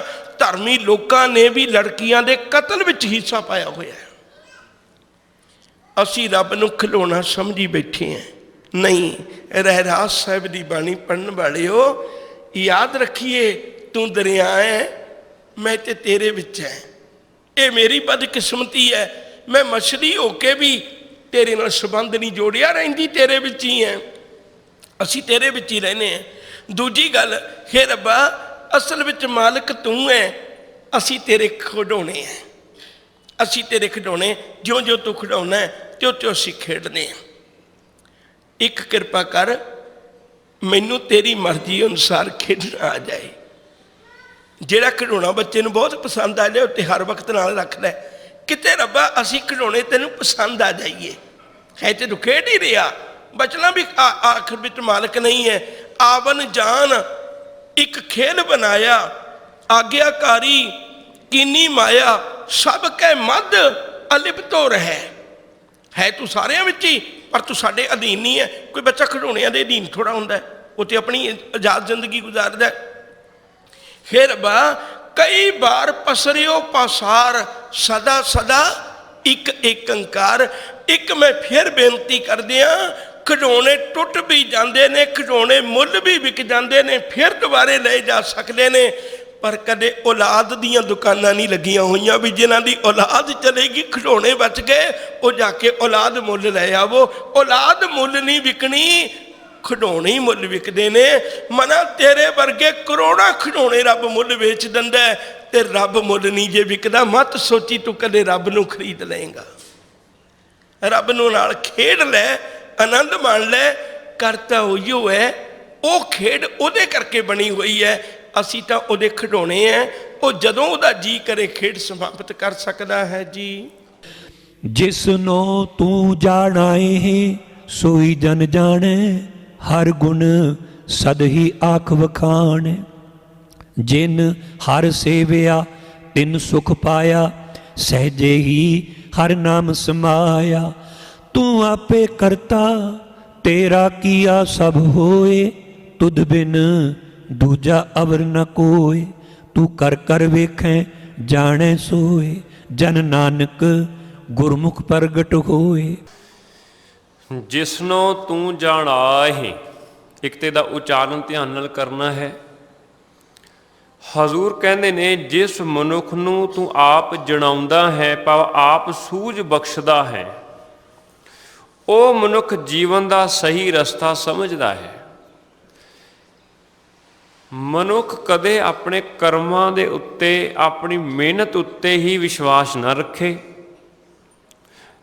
ਰੱਬ ਦੀ ਰਹਿਮਤ ਉੱਤੇ ਵਧੇਰਾ ਭਰੋਸਾ ਰੱਖੇ। ਮਿਹਨਤ ਕਰਨੀ ਹੈ, ਪਰ ਸਾਡੀ ਮਿਹਨਤ ਨਿਰੀਪੁਰੀ ਕੁਝ ਨਹੀਂ। ਇਹ ਚੇਤੇ ਰੱਖਣ ਵਾਲੀ ਗੱਲ ਹੈ, ਜੇ ਰੱਬ ਦੀ ਰਹਿਮਤ ਨਾ ਹੋਵੇ ਸਾਡੀ ਮਿਹਨਤ ਫੇਲ ਹੈ। ਇੱਕ ਉਦਾਹਰਨ ਦੇਵਾਂ, ਇੱਕ ਕਿਸਾਨ ਨੇ ਸਮੇਂ ਸਿਰ ਆਪਣਾ ਖੇਤ ਵਾਇਆ, ਇਹ ਉਹਦੀ ਮਿਹਨਤ ਹੈ। ਚੰਗਾ ਬੀਜ ਉਹਨੇ ਬੋਇਆ, ਇਹ ਵੀ ਉਹਦੀ ਮਿਹਨਤ ਹੈ। ਉਹਨੇ ਨਦੀਨਾਂ ਦੀ ਸਫਾਈ ਕੀਤੀ, ਸਮੇਂ ਸਿਰ ਦਵਾਈ ਛਿੜਕੀ, ਵਾੜ ਕੀਤੀ, ਰਾਖੀ ਕੀਤੀ, ਪਾਣੀ ਲਾਇਆ, ਇਹ ਉਹਦੀ ਮਿਹਨਤ ਹੈ, ਕਰਨੀ ਜ਼ਰੂਰੀ ਹੈ। ਉਹਦੀ ਫਸਲ ਪੱਕ ਗਈ ਐ ਚੰਗੀ ਤਰ੍ਹਾਂ, ਕਹਿੰਦਾ ਮੇਰੀ ਮਿਹਨਤ ਰੰਗ ਲਾ ਰਹੀ ਹੈ, ਸਵੇਰੇ ਮੈਂ ਵੱਢ ਲੈਣੀ ਹੈ। ਰਾਤੀ ਸੁੱਤਾ, ਮੀਂਹ ਪਿਆ, ਗੜੇ ਪੈ ਗਏ, ਸਾਰੀ ਫਸਲ ਤਬਾਹ ਹੋ ਗਈ। ਮਿਹਨਤ ਤੇ ਬੜੀ ਕੀਤੀ ਉਹਨੇ, ਪਰ ਰੱਬ ਦੀ ਰਹਿਮਤ ਨਹੀਂ ਹੋਈ, ਜਿਸ ਕਰਕੇ ਉਹਦੇ ਹੱਥ ਪੱਲੇ ਕੁਝ ਵੀ ਨਹੀਂ ਪਿਆ। ਇਹ ਇੱਕ ਉਦਾਹਰਨ ਹੈ ਜੋ ਅਕਸਰ ਹੋ ਜਾਂਦਾ ਹੈ। ਐਸੀਆਂ ਗੱਲਾਂ ਸਾਨੂੰ ਸਿੱਖਿਆ ਦਿੰਦੀਆਂ ਨੇ, ਭਲਿਆ ਰੱਬ ਦਾ ਵੀ ਖਿਆਲ ਕਰੀ, ਰੱਬ ਕੋਲ ਸ਼ਕਤੀ, ਰੱਬ ਕੋਲ ਤਾਕਤ ਹੈ, ਇਹਦਾ ਅੰਦਾਜ਼ਾ ਜ਼ਰੂਰ ਰੱਖੀ। ਰੱਬ ਸਭ ਕੁਝ ਕਰਨ ਦੇ ਯੋਗ ਹੈ, ਸਭਨਾ ਗੱਲਾਂ ਸਮਰੱਥ ਸੁਆਮੀ। ਜੇ ਚੰਗੇ ਦੀ ਗੱਲ ਹੈ ਨਾ, ਤੇ ਹਜ਼ੂਰ ਨੇ ਇਹ ਪੱਖ ਵੀ ਦਿੱਤਾ ਹੋਇਆ ਹੈ ਕਿ ਜਿਹੜਾ ਆਕਾਸ਼ ਤੇ ਚੜ੍ਹਿਆ ਉਹਨੂੰ ਥੱਲੇ ਵੀ ਸਿੱਟ ਦਿੰਦਾ, ਉਹਦੇ ਕੋਲ ਇਹ ਵੀ ਤਾਕਤ ਹੈ, ਇਹ ਵੀ ਸਮਰੱਥਾ ਹੈ। ਜੋ ਨੀਚੇ ਹੈ ਉਹਨੂੰ ਆਕਾਸ਼ ਤੇ ਵੀ ਚੜ੍ਹਾ ਦਿੰਦਾ, ਇਹ ਵੀ ਸਮਰੱਥਾ ਹੈ। ਜਿਹਨੂੰ ਇਹ ਗੱਲ ਸਮਝ ਆ ਜਾਏ ਨਾ, ਫਿਰ ਉਹ ਹੰਕਾਰ ਨਹੀਂ ਕਦੇ ਵੀ ਕਰਦਾ। ਚੰਗਾ ਕੰਮ ਕਰਦਾ ਹੈ ਨਾ, ਪਰ ਜੇ ਕੋਈ ਉਹਨੂੰ ਪੁੱਛੇ ਤੁਸੀਂ ਤੇ ਮਹਾਨ ਹੋ ਜੀ, ਤੁਸੀਂ ਤੇ ਕਮਾਲ ਦੇ ਬੰਦੇ ਹੋ, ਉਹਨੂੰ ਸੁਣਨਾ ਔਖਾ ਹੋ ਜਾਂਦਾ। ਅਸੀਂ ਸੁਣਨਾ ਚਾਹੁੰਦੇ ਹਾਂ ਕਿ ਕੋਈ ਕਹੇ ਕਿ ਤੂੰ ਕਮਾਲ ਦਾ ਬੰਦਾ ਹੈ, ਪਰ ਗੁਰਮੁਖ ਪਿਆਰਾ ਉਹਨੂੰ ਇਹ ਸੁਣਨਾ ਹੀ ਔਖਾ ਹੋ ਜਾਂਦਾ ਹੈ। ਤੁਸੀਂ ਵੇਖੋ ਕਈ ਬੰਦਿਆਂ ਦੇ ਚਿਹਰੇ ਤੇ ਰੰਗ ਉੱਡ ਜਾਂਦੇ ਨੇ, ਜਿਹੜੇ ਗੁਰੂ ਨਾਲ ਜੁੜੇ ਹੋਣ ਨਾ, ਉਹਨਾਂ ਦੀ ਤੁਸੀਂ ਹੋਰ ਕੋਈ ਗੱਲ ਕਰੋ, ਛੱਡੋ ਜੀ, ਉਹਨੂੰ ਸੁਣਨਾ ਹੀ ਔਖਾ ਹੈ ਬਹੁਤ ਜ਼ਿਆਦਾ, ਕਿਉਂਕਿ ਉਹ ਜਾਣਦਾ ਇਹ ਤੇ ਕਠਪੁਤਲੀ ਹੈ, ਨਚਾਉਣ ਵਾਲਾ ਤਾਂ ਕੋਈ ਹੋਰ ਹੈ।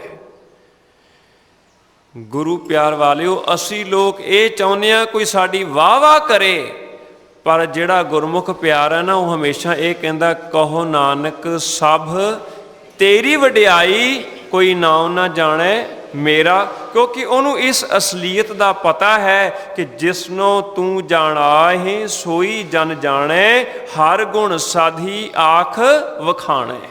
ਜਿਹਦੇ ਉੱਤੇ ਤੂੰ ਕਿਰਪਾ ਕਰੇ, ਜਿਹਨੂੰ ਤੂੰ ਆਪ ਸੂਝ ਦੇਵੇਂ, ਉਹੀ ਸਹੀ ਰਸਤੇ ਨੂੰ ਸਮਝਦਾ ਹੈ। ਉਹ ਮਨੁੱਖੀ ਹੈ ਰੱਬ ਜੀ ਸਦਾ ਤੇਰੇ ਗੁਣ ਗਾਉਂਦਾ ਹੈ, ਅਤੇ ਹੋਰਾਂ ਨੂੰ ਵਖਾਣਾ ਮੈਨੇ ਉਚਾਰ ਉਚਾਰ ਕੇ ਸੁਣਾਉਂਦਾ ਹੈ। ਇਹਦਾ ਵੀ ਧਿਆਨ ਰੱਖਣਾ।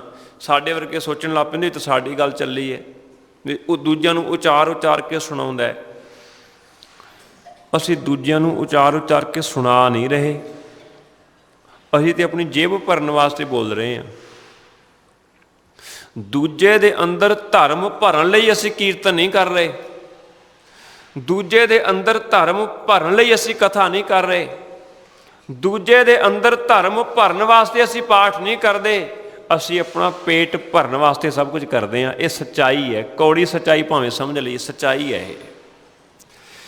ਪਰ ਜਿਹੜਾ ਗੁਰਮੁਖ ਪਿਆਰਾ ਹੈ ਨਾ, ਉਹ ਤੇ ਇਸ ਕਰਕੇ ਉਚਾਰਨ ਕਰਦਾ ਹੈ ਕਿ ਜਿਹੜਾ ਸਾਹਮਣੇ ਵਾਲਾ ਨਾ, ਉਹ ਰੱਬ ਨਾਲ ਜੁੜ ਜਾਏ, ਵਿਛੜਿਆ ਨਾ ਰਹੇ, ਕਿਤੇ ਇਹਦਾ ਜਨਮ ਜਿਹੜਾ ਬੇਕਾਰ ਨਾ ਚਲੇ ਜਾਏ। ਐਸੇ ਗੁਰਮੁਖ ਪਿਆਰੇ ਇਹ ਸਮਝਦੇ ਨੇ, ਉਹ ਰੱਬੀ ਗੱਲਾਂ ਕਰਦੇ ਨੇ, ਪਰ ਨਾਲ ਰੱਬ ਨੂੰ ਕਹਿੰਦੇ ਸੱਚੇ ਪਾਤਸ਼ਾਹ ਇਹ ਮੈਂ ਨਹੀਂ ਕਰ ਰਿਹਾ, ਇਹ ਤੂੰ ਕਰਵਾ ਰਿਹਾ ਹੈ। ਹੰਕਾਰ ਨਹੀਂ ਕਰਦੇ। ਹਰ ਗੁਣ ਸਾਧੀ ਆਖ ਵਖਾਣੈ, ਜਿਨ ਹਰ ਸੇਵਿਆ ਤਿਨ ਸੁਖ ਪਾਇਆ। ਸੁਖ ਕਿਵੇਂ ਹੋਏਗਾ ਜੀ? ਅਸੀਂ ਬੜੇ ਦੁਖੀ ਹਾਂ ਜੀ, ਸਵਾਲਾਂ ਦੇ ਸਵਾਲ ਏਡੇ ਢੇਰ ਸਾਡੇ ਕੋਲ, ਬਾਣੀ ਅਸੀਂ ਵਿਚਾਰੀ ਨਹੀਂ ਕਦੇ ਵੀ। ਢੰਗ ਤਾਂ ਇਹ 'ਚ ਦੱਸਿਆ ਹੋਇਆ ਨਾ ਸੁੱਖ ਕਿਵੇਂ ਹੈ। ਹਜ਼ੂਰ ਕਹਿੰਦੇ ਨੇ ਜਿਨ ਹਰ ਸੇਵਿਆ, ਜਿਸ ਮਨੁੱਖ ਨੇ ਰੱਬ ਦਾ ਨਾਮ ਸਿਮਰਿਆ ਹੈ ਉਸਨੇ ਸੁੱਖ ਪ੍ਰਾਪਤ ਕੀਤਾ ਹੈ, ਸਹਿਜੇ ਹੀ ਹਰ ਨਾਮ ਸਮਾਇਆ। ਰੱਬ ਕਿਵੇਂ ਮਿਲੇਗਾ ਜੀ? ਇਹ ਵੀ ਸਵਾਲ ਹੈ। ਇਹਦਾ ਜਵਾਬ ਵੀ ਦੇਖੋ ਸਾਹਮਣੇ ਆ ਗਿਆ। ਹਜ਼ੂਰ ਕਹਿੰਦੇ ਹਨ ਉਹ ਮਨੁੱਖ ਸਹਿਜ ਵਿੱਚ, ਸਹਿਜ ਮੈਨੇ आत्मिक अडोलता। आत्मिक अडोलता मैंने दुख आ जाए सुख आ जाए कोई फर्क नहीं पैंदा। अडोलता अवस्था किनू कहंदे, मैनूं एक गाथा चेते आ गई, छेती नाल सुणावां। अमृत वेले दा समय, एक रब्बी प्यारा अपनी पत्नी दे नाल नहर ते इशनान करन जा रहा, क्योंकि पुराना समय घरां विच इशनान करन दा बंदोबस्त नहीं। पति अगे तुर रहा, वापस आ रहा इशनान करके, पत्नी पिछे है, चंद्रमा पूरा है, उहदियां किरणां दे नाल कोई चीज़ चमकी। पति ने वेखिया, कहंदा वो तो गहना है, ये तो सोने का गहना है। उन्होंने ख्याल आया अमृत वेला है, पिछे मेरी घर वाली आउंदी है, तो इस्त्रियां दी कमजोरी है कि गहना दे के डोल जाणगियां। अमृत वेले वेले उसकी सुरत ना भटक जाए, मैं उहदा पति हाँ, मैनूं ख्याल रखना चाहिए। उन्हें मिट्टी पानी शुरू कर दी। इन्ने नूं पत्नी भी पहुँच गई तो सवाल कर दिता, ये की कर रहे हो? हुण सोचदा कि अमृत वेले मैं झूठ किवें बोलां, बोलना तो चाहिए ही नहीं। उन्हें कुछ गल लुका लई ते कुछ गल दस दी। कहन लगा इत्थे एक गहना पिया सी सोने का, तो मैं उहदे उत्ते मिट्टी पा रहा। एकदम पत्नी बोली, छड्डो जी, की तुसीं सवेरे सवेरे मिट्टी ते मिट्टी पाई जांदे हो।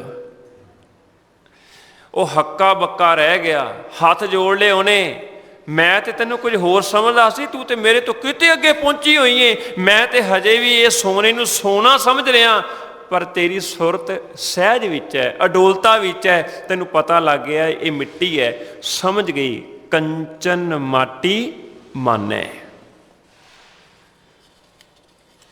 ना दुख ना सुख उन्होंने प्रभावित कर सकता है, उन्होंने कहते हैं सहज अवस्था। हजूर इत्थे ये कहते हैं, वो मनुख किहड़ा जिहड़ा हरि गुण नूं वखाण करदा है, जिहदे उत्ते अकाल पुरख वाहिगुरू दी कृपा होए। जिन हर सेविया तिन सुख पाया, सहजे ही हर नाम समाया। जिसने सिमरिया है तिसने सुख प्राप्त किया है। सहजे मैंने आत्मिक अडोलता विच टिकिया रह के प्रभु दे विचों लीन हो जाता है। जी सतगुरु जी ने एक बड़ी प्यारी सूझबूझ बख्शिश की है। पहले एक उदाहरण दे दिया। एक क्लास है, कमरा भी कोई है, इक्को थां ते सारे विद्यार्थी बैठते हैं, एक उस्ताद इक्को तरीके नाल पढ़ा रहे हैं, कोई अंतर नहीं। पर उन्हां विचों कुछ एक विद्यार्थी टॉप नूं छूह जाते हैं, कुछ एक विद्यार्थी पास भी नहीं होंदे। कमरा भी इक्को, बोर्ड भी इक्को, सिलेबस भी इक्को, लैसन भी इक्को, टीचर भी इक्को। अंतर की होया? किसी की सोच, किसी का ध्यान अपने बड़े पासे लग्या रहा, किसी की सोच, किसी का ध्यान उहदे टीचर की गल विच बिल्कुल मस्त हो गया। फर्क सिर्फ इन्ना है, बाकी सब कुछ बराबर है। बराबर नहीं सी तक ध्यान बराबर नहीं सी। हुण आ जिहड़ी पंक्ति है, जिसनों तू जाना है, हो सकता है ये असीं किसी वेले इहदा अर्थ होर कर लीए। हुण इत्थे इक्को ही गल समझाई जाती है, इक्को ही गल पढ़ी जाती है, कोई अंतर नहीं। पर जिन्हां ने ध्यान नाल सुन लई गुरु की गल नूं, वो समझ गए भाई तेरे कोल हीरा क्यों कौडियां बदले गवाउणा मना, तेरे कोल हीरा क्यों भंग दे भाड़े गवाउणा, तेरे कोल हीरा क्यों अपनी जिंदगी अजाई गवाउणा। जिन्हें ये गल समझ लई, फिर उसकी जिंदगी का अगला पड़ा है हर गुण सदगी, हर गुण सदी आक बखाने। उस सदीप रब की गल करदा है। साहब कहने भी जिन्हों ने इवें इबादत का पल्ला पकड़ लिया, उन्होंने मिलिया कि उन्होंने ये दात मिली भाई एक तो उन्होंने परम सुख मिलिया। अपने को वक्त नहीं है, कितने वेले फिर दोबारे अगले कोई चक्कर लगे मालिक ने बनाया, फिर गल करांगे सांझी। असल में जिन्हों असी दुख समझते हो दुख नहीं, जिन्हों असी सुख समझते हो सुख नहीं। दुख ते सुख भी वखरे ने, दुख ते सुख भी वखरे ने। ਦੁਨੀਆ ਵਿੱਚ ਹਰ ਬੰਦਾ ਆਪਣੇ ਦੁੱਖ ਨੂੰ ਘਟਾਉਣਾ ਚਾਹੁੰਦਾ ਹੈ, ਸੁੱਖ ਨੂੰ ਵਧਾਉਣਾ ਚਾਹੁੰਦਾ ਹੈ। ਪਰ ਤੁਸੀਂ ਕਦੇ ਸਿੱਖੀ ਦੀ ਤਸਵੀਰ ਵੇਖਿਓ? ਜਲਾਦ ਨੇ ਚੁੱਕਿਆ ਗੰਡਾਸਾ, ਗੁੱਟ ਤੇ ਰੱਖ ਕੇ ਪਹਿਲਾਂ ਨਿਸ਼ਾਨਾ ਲਾਉਣਾ ਚਾਹਿਆ। ਜਦੋਂ ਕਿਸੇ ਚੀਜ਼ ਨੂੰ ਕੱਟੀਦਾ ਉਦੋਂ ਪਹਿਲਾਂ ਨਿੱਕਾ ਜਿਹਾ ਉਹਦੇ ਤੇ ਛੁਹਾ ਕੇ ਫਿਰ ਦੁਬਾਰੇ ਜ਼ੋਰ ਨਾਲ ਟੱਕ ਮਾਰਦੇ ਨੇ। ਤੇ ਜਦੋਂ ਉਹਨੇ ਛੁਹਾ ਕੇ ਦੁਬਾਰੇ ਟੱਕ ਮਾਰਨ ਦੀ ਕੋਸ਼ਿਸ਼ ਕੀਤੀ, ਉਹ ਜਿਹਦੇ ਗੁੱਟ ਤੇ ਗੰਡਾਸਾ ਵੱਜਣਾ ਹੈ ਨਾ, ਉਹਨੇ ਅੱਖਾਂ ਖੋਲ ਲਈਆਂ। ਕਹਿਣ ਲੱਗੇ ਸਜਣਾ ਕੀ ਕਰਨ ਲੱਗੇ ਆ? ਕਹਿਣ ਲੱਗੇ ਹੁਕਮ ਹੋਇਆ ਵੀ ਤੇਰਾ ਬੰਦ ਕੱਟਣਾ ਹੈ, ਤੇ ਤੇਰਾ ਬੰਦ ਮੈਂ ਕਾਹਨੂੰ ਕੱਟਣਾ? ਇਸ ਤੋਂ ਪਹਿਲਾਂ 14 ਬੰਦ ਨੇ ਤੇਰੇ ਗੁੱਟ ਤੋਂ ਪਹਿਲਾਂ 14 ਬੰਦ ਨੇ ਤੇਰੇ ਸਜਣਾ।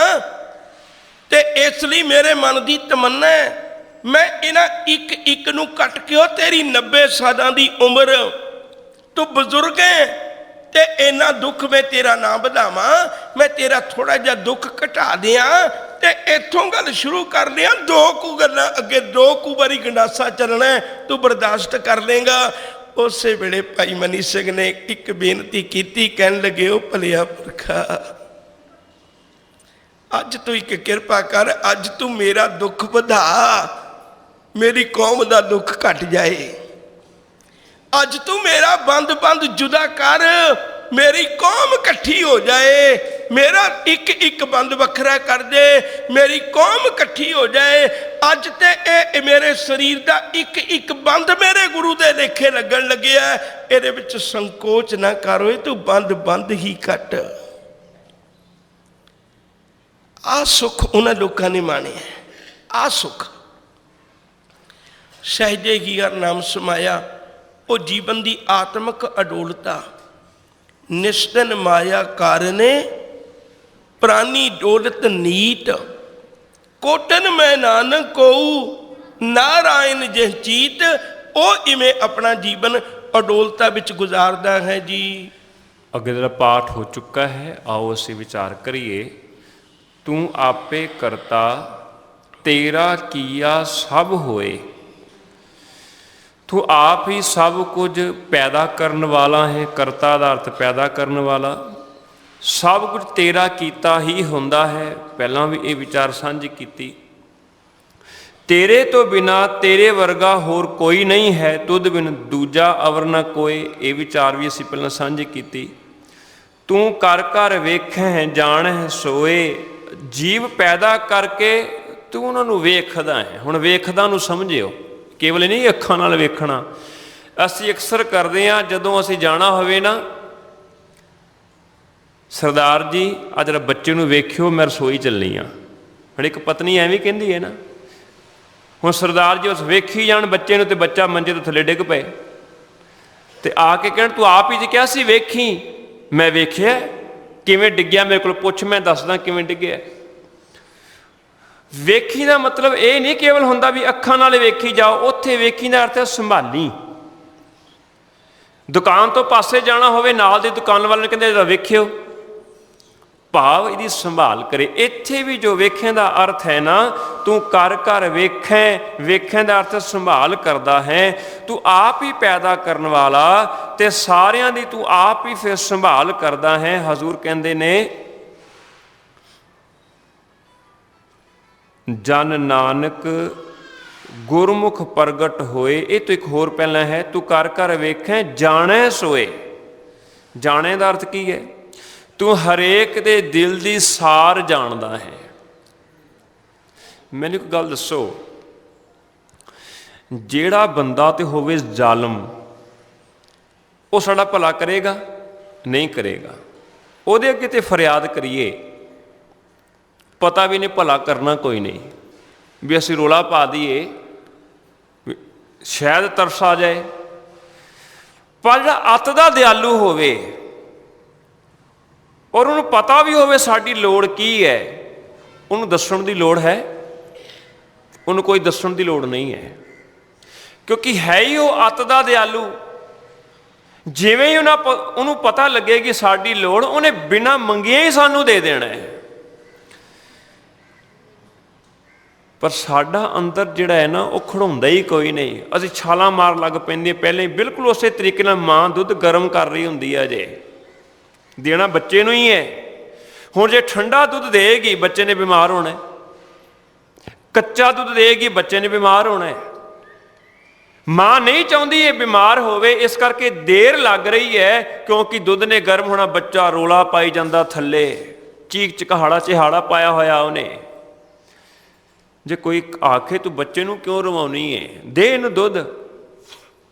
कोई भी सियाणा बंदा इदां नहीं आखेगा, वो कहेगा माँ तू ठीक कर रही है, ये तो न्याणा है। बिल्कुल इस तरीके नाल रब नूं पता है भी कई चीज़ां दे नाल इहने मूँह भी साड़ना अपना, हजे नहीं देनी है इहनूं। कई चीज़ां दे नाल इहने अपने हत्थ ही साड़ने ने, नहीं देने इहनूं। जिवें बच्चा अग नूं फड़ना चाहुंदा है, माँ नहीं दिंदी। गर्म दुੱਧ पीना चाहुंदा, माँ नहीं पियाउंदी। हजे समा है, दे देगी पर उदों देगी जदों इहदा फायदा होएगा। रब ने जदों सानू देना है उदों दे ही देना है। असी बेसबरे होकर रोला बहुत पाउने आ, फिर कई बार तो ऐसा रोला पैंदा है छड्ड के ही चले जाते हैं, जा असी तेरे घर ही नहीं आउणा। पर जिन्हां दा भरोसा टिक गया ना, वो कहंदे ने सच्चे पातशाह तू कर कर वेखें, तू पैदा करके संभाल भी करदा है, जाने सोए ते उन्हां दे दिल दी सार भी तू जानदा है, सब दी प्रतिपालना कर रहा है। जन नानक गुरमुख प्रगट होए, हे दास नानक जो मनुख गुरु दी शरण पैंदा है ਉਹਦੇ अंदर रब प्रगट हो जाता है। जी ਆਪਾਂ ਕੋਈ ਵੀ ਕੰਮ ਕਰੀਏ ਉਹਦੇ ਵਿੱਚ ਇੱਕ ਫਲ ਮਿਲਦਾ ਹੈ, ਇੱਕ ਪ੍ਰਾਪਤੀ ਹੁੰਦੀ ਹੈ। ਪ੍ਰਾਪਤੀ ਵੀ ਹੋਣਾ, ਕਰਮ ਵੀ ਕਿਸੇ ਲੇਖੇ ਵਿੱਚ ਨਹੀਂ ਪੈਂਦਾ। ਦੁੱਧ ਰੜਕੀਏ ਤੇ ਮੱਖਣ ਮਿਲਣਾ ਚਾਹੀਦਾ ਨਾ, ਸਫ਼ਰ ਕਰੀਏ ਤੇ ਮੰਜ਼ਿਲ ਮਿਲਣੀ ਚਾਹੀਦੀ ਹੈ ਨਾ, ਦਵਾਈ ਖਾਈਏ ਤੇ ਦੇਰ ਰੋਗ ਤਾਂ ਮਿਲਣੀ ਚਾਹੀਦੀ ਹੈ ਨਾ। ਕੋਈ ਇਹੋ ਜਿਹਾ ਸ਼ਬਦ ਲਾ ਲਓ, ਪ੍ਰਸ਼ਾਦਾ ਛਕੀਏ ਤੇ ਤ੍ਰਿਪਤੀ ਮਿਲਣੀ ਚਾਹੀਦੀ ਹੈ ਨਾ, ਕੋਈ ਨਾ ਕੋਈ ਦਾਤ ਤੇ ਮਿਲਣੀ ਚਾਹੀਦੀ ਹੈ। सब कहने भी जेड़े बंदे ने हुण रब नूं करता मन के तुरिया, उहदी इबादत भी जुड़िया, उहनूं मिलिया की? उहनूं मिलिया की? उहनूं हुण जिहड़ा आखिरी बनदा ना, ये आ दात उहनूं मिलनी है, सानूं नहीं मिलनी। उहनूं मिलनी है। उहनूं एक गल इह ते भरोसा बन गया भी ये रब्बा दुनिया विच अगर कोई करता है ना तो केवल तू है। मैं गुरबाणी का एक ही प्रमाण जो बहुत ही नहीं अज सांझ पानी अपने, जिसका तन मन धन सब तिसका सोई सुगड़ सुजानी। तिन ही सुनिया, बड़ी सौखी जी पंक्ति है, तिन ही सुनिया। आ जी पंक्ति है ना, ये दो शब्द आए ने, आप तमन्ना रखने दुख नूं सुनाउण दी, सुख नूं सुनाउण दी तमन्ना नहीं रखते। पर साहब ने बचन बख्शे ने, तिन की सुनिया दुख सुख मेरा। जदों किसी नूं दुख दसीए तो जिहदे कोल दसीए वो बड़ा खुश होंदा भी शुक्र है दुखी है। जे उन्होंने किते सुख दसीए ना तो बड़ी तकलीफ मंदा भी ये क्यों दुख सुखी क्यों है। मेरे मालिका तू किड्डा चंगा है, तू मेरा दुख भी प्यार नाल सुनदा है, तू मेरा सुख भी प्यार नाल सुनदा है। तू सुख सुन के भी मेरे तो नाराज नहीं हुंदा, पर साडी आदत है असीं उहनूं दुख ते दसने हैं पर सुख नहीं कदे दसदे। ये कहने आ कि सच्चे पातशाह तेरी कृपा हुई, अज रात में बड़ी आराम नाल सुता है। सच्चे पातशाह तेरी कृपा हुई तो अज सारी दिहाड़ी मेरी चंगे लोगों के विच गुजरी है। नहीं, सुख की गल कदे नहीं करते। खैर नेड़े करदियां गल नूं उहनूं पहला विश्वास ये बनता भी तू करता है, जो कुछ वरतदा वो तेरा किया होया वरतदा है। तो मैनूं हुण पता लग गया, जी की एक हैगी पैमानी, अवर जतन कर रहे बहुत तेरे, तिन तिल नहीं कीमत जानी। मैनूं एक कोल ही अरदास करनी चाहिए, मैनूं करते दा पता लग गया, मैं एवें थां थां ते नहीं हुण भटकदा। ये गल बिल्कुल परपक्क होगी भी तेरे तो बिना होर कोई है ही नहीं, ते तू कदे कुताही नहीं करदा। एक तो तू है तो तू कदे कुताही नहीं करदा। तू जीव नूं पैदा भी करदा है, तू जीव की प्रतिपालना भी करदा है, ते प्रतिपालना भी इस ढंग नाल करना है।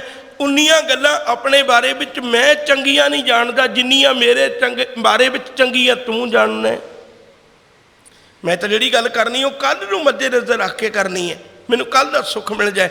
दो शब्दां दा फिर मैनूं ख्याल आ गया, आपां की कहांगे, मेरे रब्बा आ मंग मेरी पूरी कर दे, मैं आ करांगा। साहब की कहंदे ने, जो सुख को चाहे। साहब कहंदे तुसीं महीने दा, हफ्ते दा, 10 दिनां दा क्यों मंगी जांदे हो, सदा दा क्यों नहीं मंगदे? वो सदा दा सुख दिंदा है, असीं की करने हैं? छोटी जी उदाहरण होर दे दें, संकोच तो बड़ा करना है।